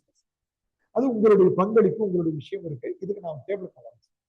நான் முதல்ல அந்த டேபிள் காலத்துக்கு போயிட்டு வந்துட்டு அடுத்து இலக்கிய வரலாறுக்கான பேசிக்கான ஒரு டேபிள் காலம் நான் உருவாக்கினது இருக்கு. அதை நான் உங்களுக்கு முதல்ல இந்த டேபிள் காலத்தை நான் காட்டுறேன். இந்த கடைசியா இருக்கிற சிறுகதைகளை நீங்க எப்படி படிக்கணும் அப்படின்னு விஷயம் எல்லாத்துக்குமே உங்களுக்கு மெட்டீரியல் இதுதான் நான் உருவாக்கினேன். தலித்தியம் அப்படின்னா யாருடைய சிறுகதைகளை படிச்சா போதும் ஒரு கைட்லைன் கொடுத்து கூகுள்ல தேடி வேற யாரையும் படிக்கலாம். ஆனா விழிப்பா இதயவே எழுதின பள்ளத்தெரு ஆதாரம் பா சிவகாமி IAS இருந்து மக்கள் சமத்துவ படைன்னு ஒரு கட்சி கூட வச்சு அவங்க எழுதின அரிய மலர், ரகமத்து நிசா, அந்த 2 கதைகள். அடுத்து பாத்தீங்கன்னாக்கா நம்முடைய பெண்ணியத்துல புதிய மாதவி அம்மா, இவங்க நாளைக்கு இன்னைக்கு மும்பைல இருக்காங்க, வள்ளியூர்ல இருக்காங்க. நாளைக்கு நாளன்னைக்கு போகும்போது நம்ம அகாடமிக்கு வந்துட்டு போறது. புதிய மாதவி அம்மா, குட்டி ரேவதி, யார் யாருன்னு ஒரு ஐடியா நான் கொடுத்தேன். அப்போ அடுத்து பாருங்க, தலித்தியத்திலே நாவல்லாம் யாரை படிச்சா நான் சொன்ன சோ தர்மனுடைய, சின்னப்ப பாரதி, பாமாவுடைய கருத்து. இமயம்னு நம்ம கணேசன் திமுக அமைச்சருடைய ஒரு அமைச்சர், அவருடைய தம்பி இமயம் விருதாஜா, அவங்க எழுதணும். ஜெயகாந்தன் பொது உடைமை, இந்த மாதிரி இந்த லிஸ்ட் கொஞ்சம் திரும்பி இருக்கு, நான் உங்களுக்கு ஷேர் பண்ண சொல்லுவேன். இருக்கு திராவிடம்னாக்கா அதுல சிறுகதைகள்னா கலைஞர், TK சீனிவாசன், அண்ணா, சல்மா அப்படின்னு இப்போ மாநிலங்களவை உறுப்பினராக தேர்ந்தெடுத்தார். மனுஷபுத்திரனுடைய பிரிப்பா பொண்ணு அவங்க. புதுமை பொது உடைமைனாக்கா புதுமை எல்லாத்தையும் படிக்கணும்ன்றது. இந்த பெயர்களை தெரிஞ்சுக்கிட்டு ஆளுக்கு ஒரு கதைகள் தெரிஞ்சுச்சு. அப்போ இது நான் உங்களுக்கு விட்டுற மாட்டேன், இந்த கைட்லைன்ஸை தருவேன் உங்களோட கிளாஸ்ல நான் சொல்லுவேன். இந்த இடத்துக்கு நேரா நீங்க கொஞ்சம் ஹோம்ஒர்க் பண்ற காரணத்தினாலதான் 10 பேப்பர் 50 நாளா. அதுதான் ஏன் நீங்களே கொஞ்சம் சிறுகதைகளை நேரம் ஒதுக்கி படிக்கணும், நீங்க கொஞ்சம் புதினங்களை பத்தி படிக்கணும், ஐடியா தருவேன். நீங்க ஒப்பிலக்கியங்கள் நான் தர்ற ஹோம்ஒர்க் பண்ணணும், நான் சொல்ற திறனாய்வை பண்ணணும். உங்களுக்கு நீங்க ஹோம்ஒர்க்ல பண்றதால 20 நாள், ஹோம்ஒர்க் பண்ணலனால பயன். அதான் அடிக்கடி சொல்லுவேன், நான் பெரிய அறிவாளின்றதால என்ன மாதிரி ஜெராக்ஸ் காப்பிகளை நான் உருவாக்கணும்னா நான் சிறந்த ஆசிரியர் கிடையாது. உங்களை சுயமா ஓட்ட சொல்லுங்க. ஒரு டிரைவிங் லைசன்ஸ் வாங்க போகும்போது அந்த இன்ஸ்டியூட்ல என்ன பண்றாங்க, முதல்ல ஒரு பக்கத்துல உட்காந்து ஓட்டுறாரு, நீங்க கொஞ்சம் கொஞ்சமா கவனிக்கிறீங்க. 2 நாள் ஆனதுக்கு அப்புறம் உங்களை வச்சுக்கிட்டு அவரும் பெடல் பிரேக் எல்லாம் வச்சிருப்பாரு, உங்களை நீங்க ஓட்ட ஓட்ட அவரும் கண்ட்ரோல் பண்ணுவாரு. அப்புறம் 10 நாள் கழிச்சு என்ன பண்றாங்க, நீங்க ஓட்டுறீங்க, அவர் கவனிக்க. 5 நாள் கழிச்சு என்ன பண்ணிடுறாரு, அவர் இறங்கிடுறாரு. இல்ல எங்கேயாவது லேசா எட்டுக்கிட்டு போனது இல்லைன்னா அந்த மாதிரி நீங்க என்ன பயன்படுது. நான் அறிவாளி தான், இல்லை எனக்கு கம்மி, ஆனா என்னுடைய ஜெராக்ஸ் காப்பியா நீங்க உருவாகும். ஒரு அறிஞர் சொல்லியிருக்கான், மாணவர்களை சுய சிந்தனைக்கு உரியவர்களாக உருவாக்குகிற ஆசிரியனே பிறந்தார். பார்ப்பா பிரியங்கா விடை இருக்கு, அதே மாதிரி நீங்க எழுதினாக்கா எல்லாரும் பிரியங்கா விடையை பார்த்து எனக்கு விடை தெரியலனா தான் விடைத்தாளையே நான் பார்க்கணும். ஒரு கருப்பு மலர்கள் ஈஸியான புத்தகம் அப்படின்னு நினைக்கிறீங்க, விடை நீங்க எழுதி பார்த்துட்டு அப்புறமா விடைத்தாளம். அப்ப இந்த தனித்துவமா உருவாகிறதுக்கு இந்த இப்ப இருந்தே ஒரு சின்ன ஹேபிட், ஒரு பழக்கத்தை நீங்க வச்சு என்ன பண்ணணும்னா, இப்ப இருந்த சிறுகதைகள் லிங்க் உங்களுக்கு போடுறேன். இப்ப நம்ம இன்றைய பாடத்திட்டத்தினுடைய நிறைவுல ரொம்ப முக்கியமான ஒரு விஷயத்தை உங்களுக்கு நடத்த போறோம். இந்த டேபிளர் காலத்துல எனக்கு என்ன பெருமைன்னா, இந்த டேபிளர் காலத்தை நான் தான் உருவாக்கணும் அப்படின்னு நான் பெருமையா சொல்லுவேன். வேறொரு அகாடமியில இருக்கிற தம்பி கூட இந்த டேபிளர் காலத்தை யூஸ் பண்ணும்போது, ஐயா நான் பயன்படுத்திக்கிட்டுமா அப்படின்னு கேட்டாரு. நீங்க உறுதியா பயன்படுத்திங்கன்னு. அவருடைய பேரு கிங்சன் பேரு. அவர் இப்போ பெரிய அகாடமியில ஒர்க் பண்றாரு. அகாடமி பேர் நான் சொல்லல. இந்த டேபிளர் காலத்தை நான் தான் உருவாக்குறேன். ஏன் இந்த டேபிளர் காலத்தை புலவர்கள் உருவாக்குவது இல்லை கேட்டீங்கன்னா, இந்த டேபிளர் காலத்துல ஒரு சின்ன அப்ராக்சிமேஷன், ஏறத்தாழம் இருக்கு இல்லையா, இதை உருவாக்குறதுக்கு புலவர்கள் தயங்குவாங்க. யாராவது ஒருத்தவங்க உருவாக்கிட்டாக்கா மற்றவங்க திட்டுவாங்க. ஒண்ணுமே இந்த கருப்பு மலர்கள் புத்தகம் இருக்குல்ல, இது 37 கவிதை, 38 சீரியல் நம்ம தப்பா போட்டாங்க. 37 கவிதை, 37 வெவ்வேறு இடத்துல இருந்தது. நான் என்ன பண்ணேன்னா, விளிம்பு நிலை மக்களை பற்றிய கவிதைகளை மட்டும் தொகுத்து முதல் பகுதிக்கு எடுத்து வந்தேன். 1வது கவிதை, 8வது கவிதை, 16வது கவிதை தோல்வி. அடுத்து இயற்கை உருவ கவிதைகள், அடுத்து கம்யூனிஸ்ட் கவிதைகள், அடுத்து பிற கவிதைகள் பெருசல்ல. எல்லாருக்கும் இதுக்கு பாராட்டு. யாரு? காமராஜனுடைய வீட்டுக்காரமா வந்திருந்தாங்கல்ல, அவங்களே என்ன பாராட்டினாங்க. பிள்ளைங்க படிக்கிறதுக்கு நல்லா பண்ணிருக்கீங்க தம்பி. ஐயா இறந்துட்டாங்க. அதான் ஒரு ஐயா ஏறி திட்டினார். இந்த மாதிரி மாத்துறதுக்கு உங்களுக்கு யாரும் உரிமை தராங்க? சமூகம் வந்து இந்த கேள்விகளை கேட்டுக்கிட்டே இருக்கு. ஆனா ஒரு இடத்துக்கு நேரம். இப்ப நம்ம வருவோம். இதுதான் இலக்கிய வரலாறு. இலக்கிய வரலாறு என்பது 6 காலங்களுக்குள்ள அடங்குது. இதை நீங்க மனப்பாடம் பண்ணி எழுதி காட்டணும்.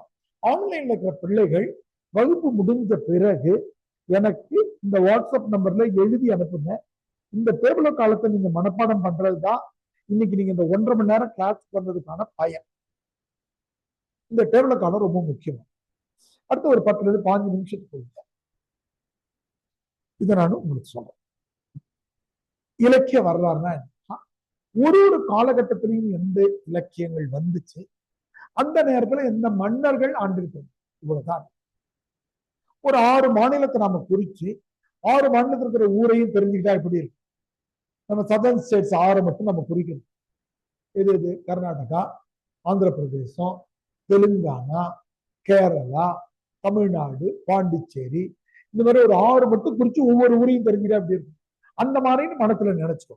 எப்பவுமே எதையெல்லாம் படிமங்களாக உருவகங்களாக உள்ளவாங்களோ அதையெல்லாம் நீங்க சொல்லுங்க. நான் படம் வரைஞ்சு காட்டுவேன்.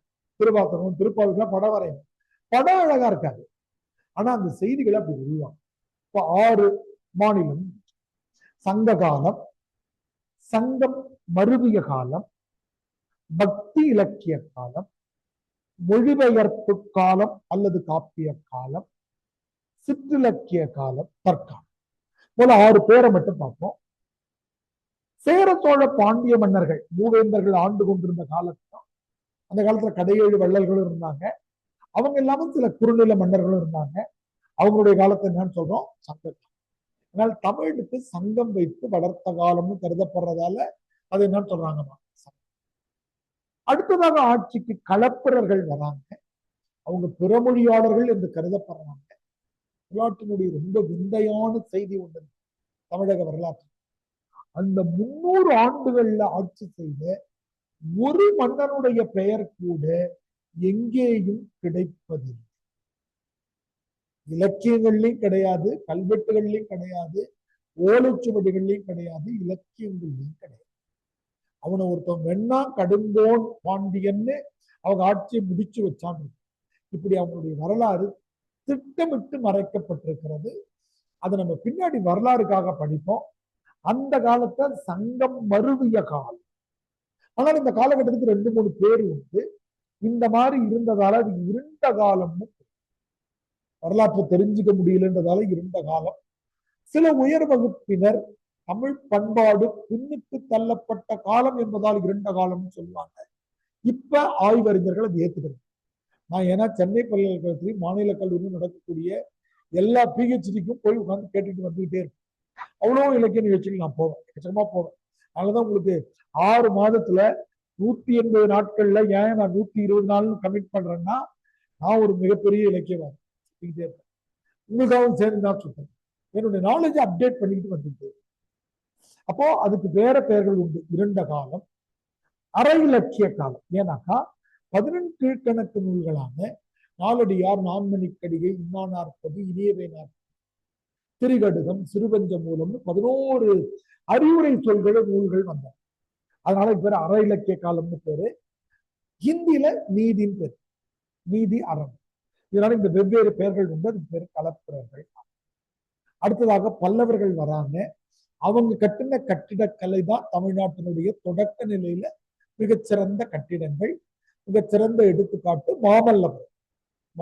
மகாபலிபுரம்னு சொல்லக்கூடிய தூய தமிழ்ல மல்லன் என்ற அந்த மன்னன் மாமல்லபுரம். நரசிம்மவர்ம பல்லவன் இவங்க எல்லாம் இருந்தாங்க. அவங்களுடைய புனை பெயர்கள். காஞ்சிபுரத்தில் இருக்கக்கூடிய சில கோயில்கள் அவங்க. இதற்கு அடுத்ததாகத்தான் நாம பார்க்கிற பிற்கால சோழர்களுடைய காலம், அல்லது உங்களுக்கு இந்த தலைமுறைக்கு புரியுற மாதிரி சொல்லணும்னா பொன்னியின் செல்வன். பொன்னியின் செல்வன்ல அருண்மொழித்தேவன், ராஜராஜ நடிச்சார்ல, ஜெயவரதி நடிச்ச ரோல், அவங்க சித்தப்பாவுக்கு ஆட்சி விட்டு கொடுக்கறதோட முடிச்சாங்க இல்லையா. இந்த பிற்கால சோழர்கள் விஜயாலய சோழன் என்ற மன்னனுக்கு பிறகு இவங்க எல்லாம் வராங்க. விஜயாலய சோழனுக்கு பிறகு கண்டராதித்தன், சுந்தர சோழன், அப்புறம் தான் அருண்மொழித்தேவன், அதுக்கப்புறம் ராஜேந்திர சோழன், குலோத்துங்க சோழன் ஒரு 300 வருஷம் தமிழ ஆட்சி செய்யறாங்க. சொல்ல போனா களப்பிரர்களும் பல்லவர்களும் தமிழர்களான்னு தெரியல. ஆனா பிற்கால சோழர்கள் தமிழர்கள். அதுலதான் சமூக ஊடகங்கள்ல பிற்கால சோழர்களை சீமான் போன்றவர்கள் ரொம்ப தூக்கி பிடிப்பாங்க.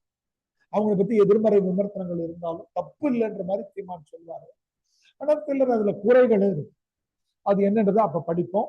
பிற்கால அதுக்கு காரணம் மொழிபெயர்ப்பு காலம்னு வச்சிருக்கோம், காப்பிய காலம். ஏன் மொழிபெயர்ப்பு காலம்னு நான் வச்சிருக்கேன்? மிகப்பெரிய இலக்கியமாக தமிழில் கருதப்படுகிற கம்பராமாயணம் இவர்களுடைய காலகட்டத்துல தான் வால்மீகியினுடைய ராமாயணத்தை படிச்சுட்டு கம்பர் மொழிபெயர்க்கு. அது ஒண்ணுனால மட்டுமல்ல, இந்த காலகட்டத்துல தொல்காப்பியத்துக்கு பிறகு புதிய இலக்கண நூல்களான நன்னூல் பவனந்தியடிகள் எழுதுறாரு, நம்பி அகப்பொருள் நாற்கவிராச நம்பி எழுதுறாரு, புறப்பொருள் வெண்பாமாலை அயனாரிதனார் எழுதுறாரு, யாப்பருங்கல காரிகை அமிர்த சாகரர் எழுதுறாரு, தண்டி அலங்காரம் தண்டி அடிகள் 5 இலக்கணமும் வடமொழி சார்போடு எழுதப்படும். காவிய தரிசனம் என்ற புத்தகம் தான் தண்டி அலங்காரம். அதுதான் இவர் மொழிபெயர்ப்பு காலம். மீண்டும் 4 காலங்களையும் ஞாபகப்படுத்துற. சங்க காலம் மூவேந்தர்கள் ஆட்சி செய்த காலம், சங்கம் அருவிய காலம் களப்பிரர்கள் ஆட்சி செய்த காலம், பக்தி இலக்கிய காலம் பல்லவர்கள் ஆட்சி செய்த காலம், பிற்கால சோழர்கள் ஆட்சி செய்த காலத்தில் மொழிபெயர்ப்பு காலம். இது முடிஞ்ச பிறகு சித்தரசர்கள் வரலாம். கிட்டத்தட்ட 1498 கள்ளிக்கோட்டைக்கு வாஸ்கோடகாமா வந்து இறங்குறாங்க. கிழக்கிந்திய கம்பெனி கல்கத்தாவில இருந்து இறங்குறாங்க. இந்தியாவின் வரலாறு அவங்களுக்காக அப்படியே மாறி இருக்கிறது. முகலாய பேரரசு முடிஞ்சு போயிடுச்சு. ராஜபுத்திர வம்சங்கள் கிட்டத்தட்ட முடிவுக்கு வந்துட்டாங்க. தமிழ்நாட்டுல சேர சோழ பாண்டியர்கள் பிற்கால சோழர்கள் முடிவுக்கு வந்துட்டாங்க. இங்க எல்லாம் ஜமீன்தாரர்கள் இருக்கு. நாயக்கர் ஆட்சி இருக்கு, கிருஷ்ணதேவராயருடைய ஆட்சி. நாயக்கர்களுக்கு கீழே அந்தந்த பகுதியில ஜமீன்தார் நில உடைமையாளர். 10 ஊருக்கு அவர் நில வரிய வசூல் தருவாரு. வெள்ளக்காரன் வந்த பிறகு என்ன பண்ணிட்டாரு, இவங்க டீமுக்கு மாறிட்டார். உங்களுக்கு நான் வரி வசூல் தரேன், இங்கெல்லாம் நீ பொருள் வாங்க. கிட்டத்தட்ட 656 சமஸ்தானங்களாக இந்தியா பிரிந்தது. அதான் ஒரு புது கவிஞன் சொன்னார், அன்று வணிகம் செய்ய வந்தவர்களிடம் அரசியலை ஒப்படைத்தோம், அதனால்தான் இந்த அரசியல் செய்ய வருகிறவர்கள் எல்லாம் வணிகர்களாகி போனார்கள். அப்படி ஒரு சூழலை அமைந்தது. தமிழ் இலக்கிய பரப்புல பார்த்தீங்கன்னா தற்புகழ்ச்சி நிரம்பிய காலம். சிற்றரசர்கள் இருக்காங்க, நாயக்கர்கள், மராட்டியர்கள் இல்லை. கிட்டத்தட்ட புரிஞ்சுக்கணும்னா நம்முடைய 23ஆம் புலிகேசியில வடிவேல் கிட்ட வந்து மன்னா, மாமா மன்னா, அண்டங்காக்கைன்னு ஒருத்தர் பேசுவான். அதுக்கு விளக்கம் சொல்லுவான். அண்டங்காக்கைனா உலகத்தையே நீ காக்கிறேன், மாமா மன்னானா உரிச்சொல் தொடர் மிகப்பெரிய மன்னன் இப்படின்னு தனி மனித புகழ்ச்சி அதிகமாக இருந்த காலகட்டத்துல 96 வகையான சிற்றிலக்கியங்கள் எனக்கு கருது. குற்றால குறவஞ்சி, பரணி, தூது, நம்முடைய பல்வேறு சிற்றிலக்கியங்கள் இருந்துட்டு. அடுத்து இங்க இருந்து அச்சயந்திரம் வந்துருது. தற்காலம் கூட்டந்தர் அச்சயந்திரம். கிட்டத்தட்ட இங்க இருந்துதான் புதுக்கவிதை, சிறுகதை, புதினம், நாடகம், ஆய்வு, ஒப்பிலக்கியம் 1947. அதுக்கு பின்னாடியும் இலக்கிய அடிப்படையில் நம்ம பிரிக்கலாம். இலக்கிய அடிப்படையில் இன்னைய வரைக்குமே தற்காலம் தான். அச்சயந்திரங்கள் வந்த பிறகுதான் சிறுகதை எழுத முடியுது. ஆசிரியப்பா வெண்பா கலிப்பா வெஞ்சுப்பாயிலிருந்து வெளியில வந்து புதுக்கவிதைகள் எழுதுறாங்க. நம்ம கொஞ்சம் முன்னாடி சொன்ன ஆய்வு, திறனாய்வு, ஒப்பிலக்கியம், பெரிய பெரிய 500 பக்கம் நாவல் கொண்ட 3 பகுதியா கொண்ட பொன்னியின் செல்வன் இல்லையா, நம்முடைய சிவகாமியின் சபதம், பெரிய நாவல்கள்லாம் எழுதுற வாய்ப்பு அச்சயந்திரம் வந்ததால. 6 காலங்களுடைய பேரை மறுபடியும் பாருங்க, காலங்களை மட்டும் மனப்பாடம் பண்ணுங்க. சங்க காலம், சங்கம் மருவிய காலம், பக்தி இலக்கிய காலம், மொழிபெயர்ப்பு காலம், சிற்றிலக்கிய காலம்.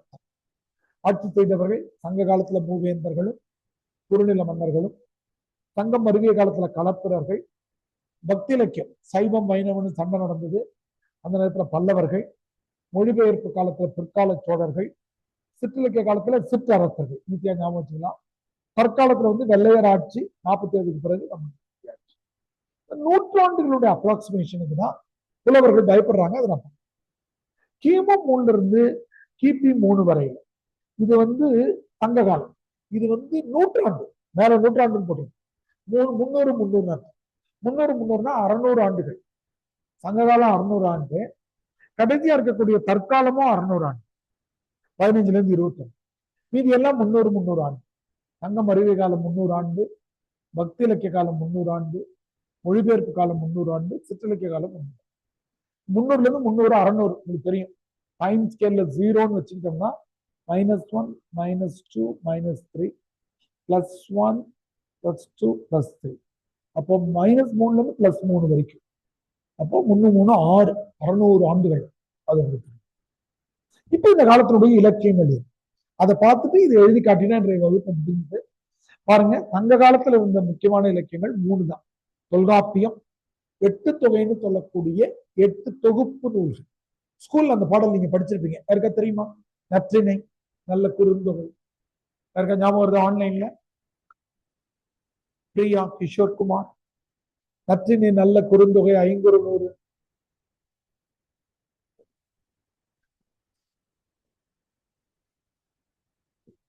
படிச்சு ஞாபகம் வரலையா? இல்ல ஞாபகம் வரலையா? அது கேட்டேன். ஆன்லைன்ல யாராவது ரெஸ்பாண்ட் பண்ணுங்க. சார் பிரியா சொல்லுங்க. சார் சார் வணக்கம் சார். நற்றிணை நல்ல குறுந்தொகை. ஓகேங்க சார். நற்றிணை நல்ல குறுந்தொகை, 10 ஓங்கு பரிபாடல், இன்னா 40 இனியவை 40. குட்மா. பிரியா வெல் சார். எந்த ஊர்மா நீங்க? நான் இப்ப சென்னையில இருக்கேங்க சார். நேட்டிவ் வந்து பெரம்பலூருங்க சார். பரவாயில்ல, வெல் சார். சென்னையில இருந்துகிட்டு ஆன்லைன் வாழ்த்துக்கள் தான். சென்னையில ஆன்லைன்ல வர்றவங்க மேல நமக்கு எதுவும் போக முடியாது இல்லையாமா? சென்னை வந்து ரொம்ப பெரிய ஊர். நகைச்சுவைக்காக நீ மைக் நிறுத்து, மைக் நிறுத்து. என்னன்னா, பக்கத்து தெருவிலேயே திருமங்கலத்துல இருந்து ஆன்லைன்ல வருவாங்க. அவங்கள்தான் தான் நம்ம போய் ஜாயின் பண்ணிடுவாங்க. ஐயா தலைவலியா இருந்தது, பல்லு விளக்கலையே. நேரா நீங்க வர்றதுல என்ன நன்மை தெரியுமா? கிளாஸ் முடிஞ்ச பிறகு ஒரு 5 நிமிஷம் திறமை என்கிட்ட பேசு. 120 நாளும் 10 நிமிஷம் பேசிருந்தீங்கன்னா எவ்வளோ, எத்தனை மணி நேரம் வந்துடும் பாருங்க. 10 நிமிஷம் பேசி 1200ன்றது கிட்டத்தட்ட 20 மணி நேரம் என்கிட்ட பேசி 10 நிமிஷம் பேசி. அதுதான் நேரம் வாங்கினது. பரவாயில்லமா? பிரியா வெல் சைடு. நடுவில் கரெக்ஷன் பண்ணது ஐயாவா நீங்களா? சொல்லுங்க தம்பி. நற்றினை சொல்லுங்க.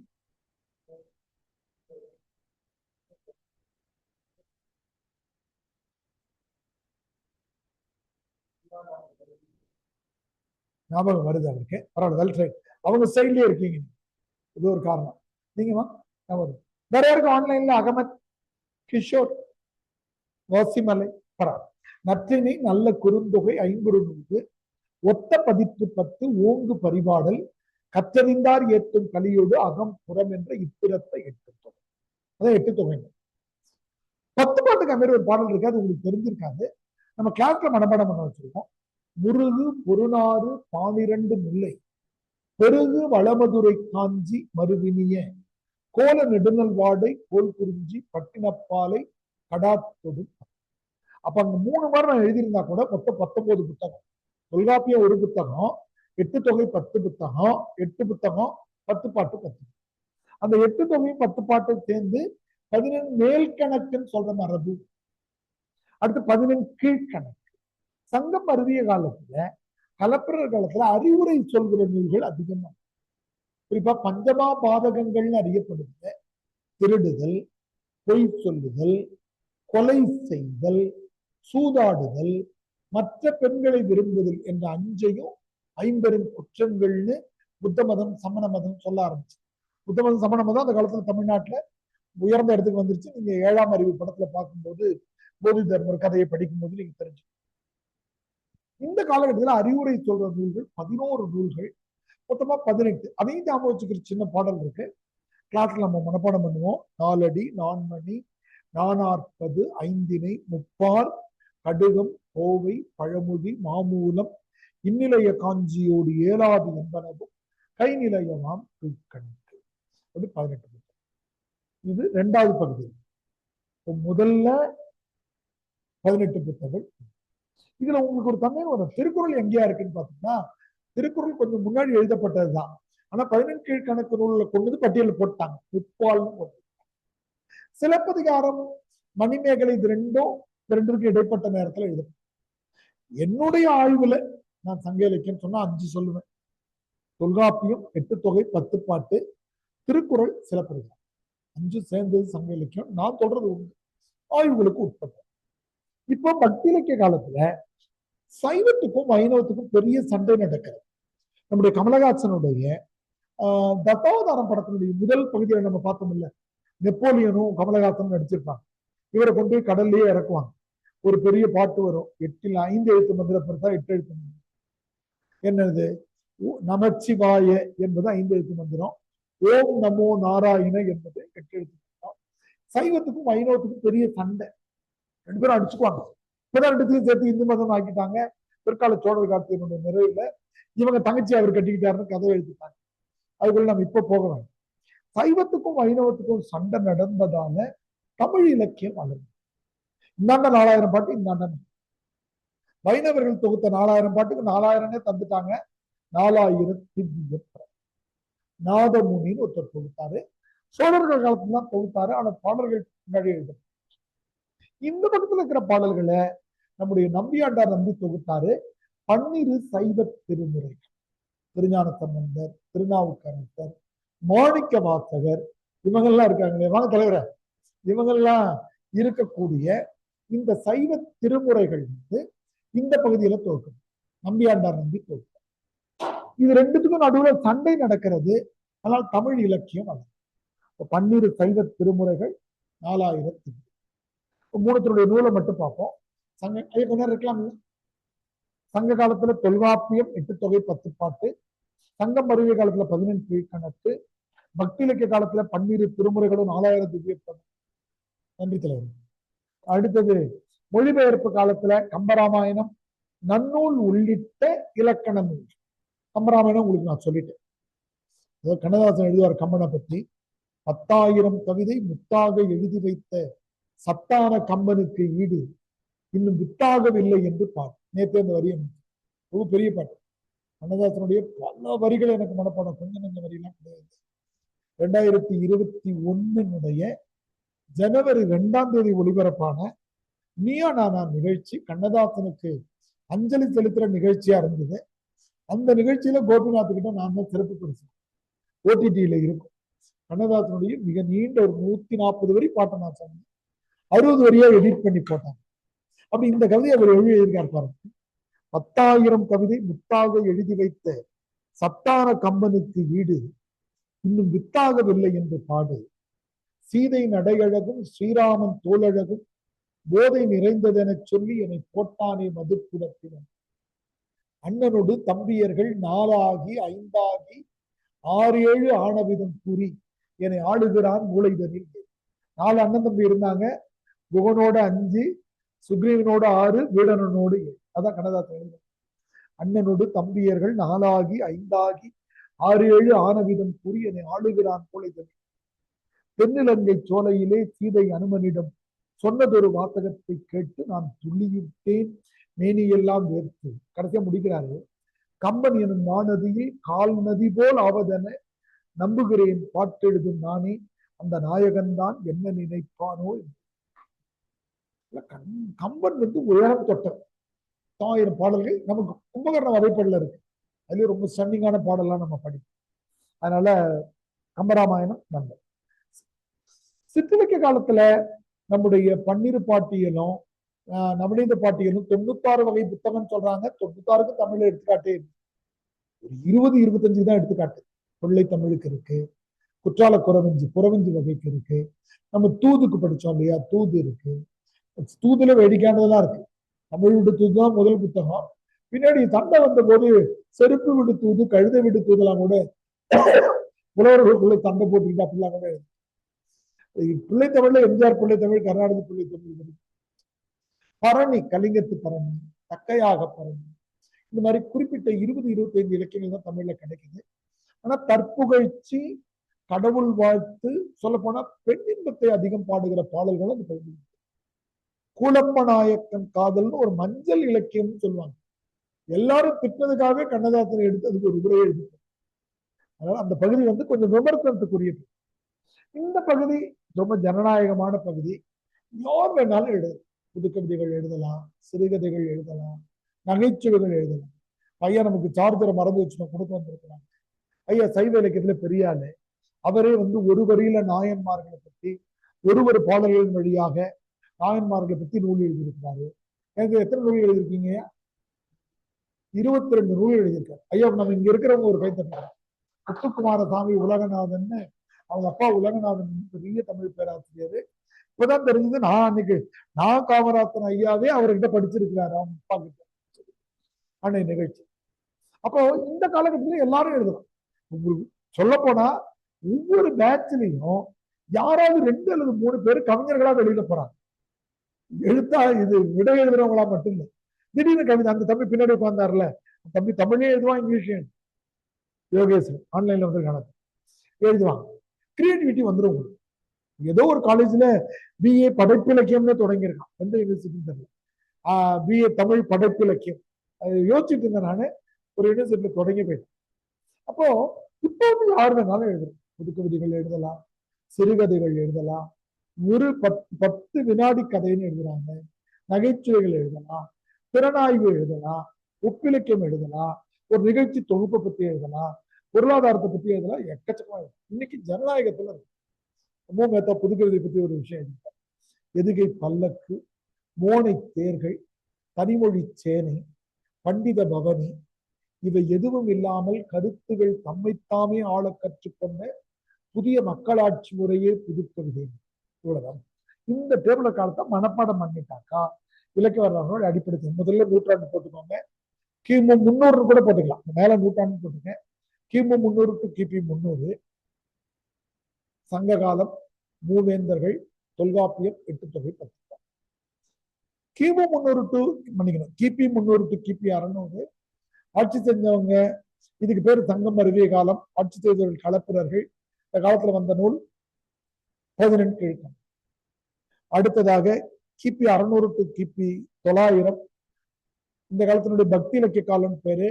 ஆட்சி செய்தவர்கள் பல்லவர்கள். இந்த காலத்துல சைவத்துல 12 சைவ திருமுறைகளும், வைணவத்துல 4000 திவ்ய. இதுக்கு அடுத்ததாக கிபி 900 இருந்து 1200 வரையில நமக்கு மொழிபெயர்ப்பு காலம் அல்லது காப்பிய காலம். பிற்கால சோழர்கள், விஜயாலய சோழன், ராஜராஜன், இந்த காலத்துல கம்பராமாயணம் மொழிபெயர்க்கப்படுகிறது. நன்னூல் உள்பட்ட பல்வேறு இலக்கணங்கள் வடமொழி தாக்கத்தோடு புதுப்பிக்கப்படுகிறது. அதுக்கடுத்து கிபி 12 இருந்து கிபி 15 வரையில சிற்றிலக்கிய காலம்னு சொல்றோம். பல்வேறு சிற்றரசர்கள், நாயக்கர்கள், ஜமீன்தார், நில உடைமையாளர்கள் ஆட்சி செய்த காலம். 96 வகையான இலக்கியங்கள் தோன்றும். கடைசி பகுதியா இருக்கிற கிபி 15 இருந்து கிபி 21 வரையில, ஏன்னா அச்சுவேந்திரம் வந்ததுக்காக பிராக்கெட்ல 17 போட்டு எவ்வளவு சொல்லி எழுதி அச்சாக்கத்துக்கு எடுத்துருவாங்க. இந்த காலகட்டத்தை வந்து நம்ம தற்காலம்னு சொல்றோம். வெள்ளையர்கள் ஆட்சி செய்த காலம் குடியாட்சி 1947, சுதந்திரம் 50க்கு பிறகு உள்ள காலகட்டம்.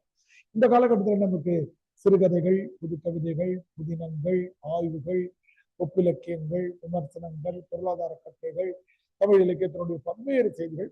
இந்த காலத்தை நம்ம மனப்பாட ஸ்கிரீன்ஷாட் எடுத்துக்கோங்க, வீட்டுக்கு போயிட்டு இன்னைக்கு இரவு நீங்க எழுதியாங்க. இப்ப நம்ம வகுப்பு சம்பந்தமான சில செய்திகளோட உங்களுக்கு ஏதாவது யாரோ ஒருத்தன் டெக்ஸ்ட் இருக்கு. கற்றது கையளவு கல்லாதது அகமது பழமொழி போட்டுருக்காங்க. இப்ப நம்ம வகுப்பு சம்பந்தமான சந்தேகங்கள் பண்ணிட்டா நாளைக்கு இதே மாதிரி இலவச அறிமுகம் இருக்கு. நாளைக்கு என்னன்னாக்கா கேள்வித்தாளினுடைய அமைப்பு எப்படி, எத்தனை மார்க் கேள்விக்கு எத்தனை பக்கம் எழுதணும், டைம் மேனேஜ்மெண்ட் எப்படி, செக்ஷன் ஏ செக்ஷன் பில 2 பகுதியும் பார்த்தோம். செக்ஷன் பி ஈஸியா இருந்தது. அப்ப நம்ம எதை எடுத்தா மார்க் ஸ்கோர் பண்ணலாம், எவ்வளவு ஆப்ஷன்ஸ் இருக்கு, எவ்வளவு சாய்ஸ் இருக்கு, இது எல்லாத்தையும் நாளைக்கு தேர்வு எழுதும் முறையும் நேர மேலாண்மை. அதனால இங்க வந்து மாணவர்கள் எல்லாருமே நாளைக்கு வரலாம். உங்களுக்கு வேற ஏதாவது டவுட் இருந்தா சொன்னா, புதிய மாணவர்கள் ஆன்லைன்ல வந்திருக்கிறதுனால மீண்டும் நம்ம வகுப்பை பத்தி சொல்றேன். வகுப்பினுடைய டியூரேஷன் வந்து 6 months, 6 மாதம்.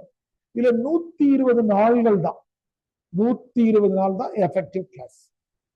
உங்களுக்கு வந்து 2500 ரூபாய் மதிப்புள்ள சப்போர்ட்டிங் மெட்டீரியல்ஸ், பாடத்துணை குறிப்புகள் உங்களுக்கு ஃப்ரீயா தரோம். இது நம்ம ஃப்ரீயா தரோம்.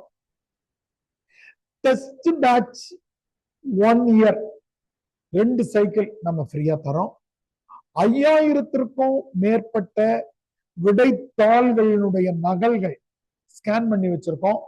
நான் முன்னாடி சொன்ன மாதிரி தான், அதை நம்ம பார்க்க வேண்டாம்.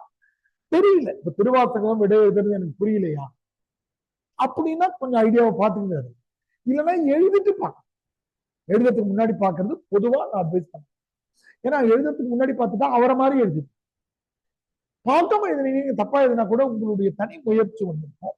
அதுல ஒரு பாயிண்ட் யாருமே எழுதாததா, ஒரு உத்தளிப்பு யாருமே இது வரைக்கும் போடாது. அப்ப நீங்க கிரியேட்டிவா எழுது. அடுத்தது வீடியோ டைமிங் வந்து அன்லிமிட்டெட், மோர் தென் 1 இயர் தருவோம். சில அகாடமில எடுக்கிற மாதிரி இதை நம்ம வந்து 2 நாள்லாம் எடுக்க மாட்டோம். இந்த நாளும் உங்களுக்கு இலவசம் ஜாயின் பண்றதுல. நம்ம ஃபீஸ் வந்து சப்போர்ட்டிங் மெட்டீரியல் இது உட்பட 35,000 வச்சிருக்கிறோம். பட் இந்த 2-3 நாள் அட்டன் பண்ணிட்டு ஃபீஸ் கட்டுறவங்க திங்கள் செவ்வாய் புதன்கிழமைக்குள்ள கட்டணும். புதன்கிழமைக்குள்ள கட்டுறவங்களுக்கு 28,000 குறைச்சிக்கணும். ஒருவேளை இந்த ஆப்ஷன் கிளாஸ்ல வந்தவங்க உங்களுக்கு இன்ஸ்டால்மெண்ட் வேணும்னாலும் நீங்க கேட்டு வாங்க.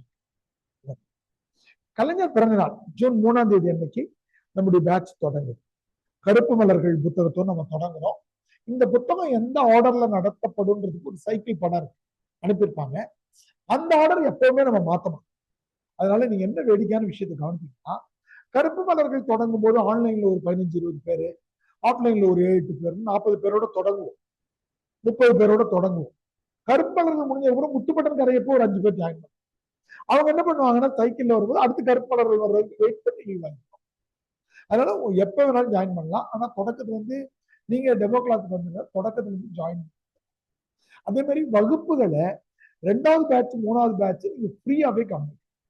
இப்ப ஒரு பேச்சுக்கு ஆன்லைன்ல வந்திருக்கிற பிள்ளைகள் நான் பார்க்கிறேன். அகமது வந்திருக்காங்க, எழில்வாணன், கிஷோர் குமார், பிரியா, வாசிமலை, ஒரு 6-7 பேர் இருக்கீங்க. நீங்க இப்போ வெளியூர்ல இருக்கீங்க, ஆன்லைன்ல கவனிக்கணும். சென்னைக்கு படிக்கலாம்னு வந்துட்டீங்கன்னு வச்சுக்கோங்க, அடுத்த பேட்ச்ல நீங்க ஆஃப்லைன்ல வந்து உட்காரணும். இதுக்கு எதுவும் ஸ்பெஷல் பர்மிஷன் தான் தேவை. ஐயா போனோம். உங்களுக்கு எல்லாருக்கும் ரிஜிஸ்டர் நம்பர் ஒன்று போட்டு தருவோம். அது எப்படின்றது நான் உங்களுக்கு சொல்லியிருக்கேன். வருஷம் முதல்ல வரும், அடுத்து எந்த மந்த்னு வரும், அப்போ நம்பர் வரும், உங்களுடைய இனிஷியல் ரிஜிஸ்டர் நம்பர் கரெக்டாக போட்டு தருவாங்க.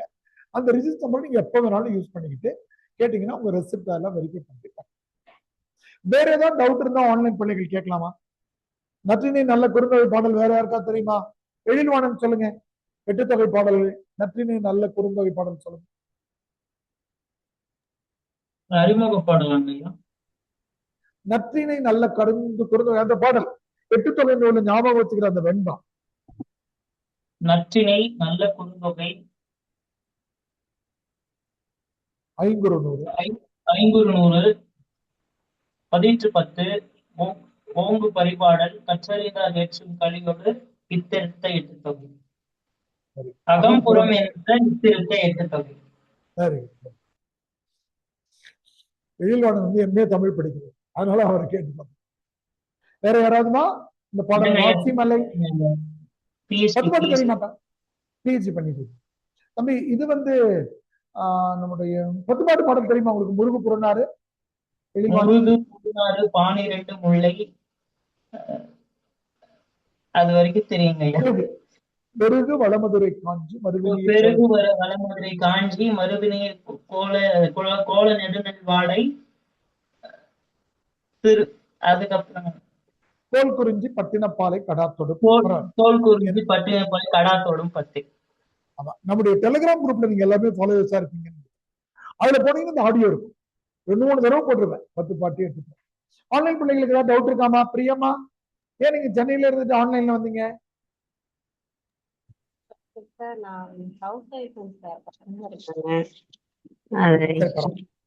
பர்சனல் ரீசன் ஒன்றும் தப்பு இல்லைமா. நாளைக்கு நேரம் அதே மாதிரி எந்த ஊர்ல இருந்து வந்திருக்கீங்க? வாசிமலை நேத்து என்கிட்ட பேசிட்டாரு.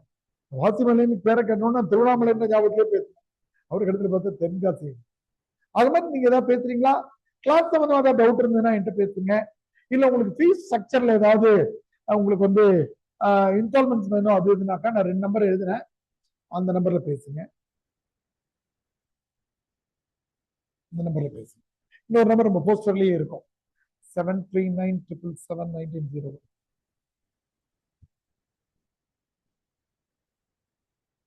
இந்த 2 நம்பர்ல ஏதாவது நம்பர்ல பேசுங்க. நிறைவு பண்ணிக்கலாமாமா? ஐயா அதான் திரும்ப கருப்பு மலர்ல இருந்து ஆரம்பிக்கிறீங்களா? ஆமாமா, நியூ பேட்ச். கருப்பு மலர்கள் நான் சொல்றேம்மா உங்களுக்கு. நீங்க போன்ல கூப்பிடுங்க நான் சொல்றேன்.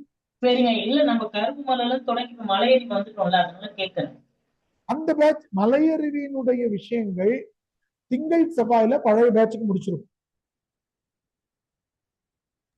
பழைய பேட்ச் அதாங்க ஐயா கேட்கறேன். ஏற்கனவே கருப்பு மலர்ல இருந்து தொடங்கி மலையேறி ஆமா, மறுபடியும் கருப்பு மலர்கள் இருந்து இது புது பேட்சான்னு கேட்கறாங்க. ஆமா, புது பேட்சா இருக்கும், கருப்பு மலர்களா இருக்கும். போன பேட்ச்ல பாதியில ஜாயின் பண்ணவங்க அல்லது மீண்டும் கவனிக்கணும்னு விருப்பப்படுறவங்க அட்டன் பண்ணுங்க. நல்லதுமா, மகிழ்ச்சி, வாழ்த்துக்கள். வேற எங்க இருக்காமா?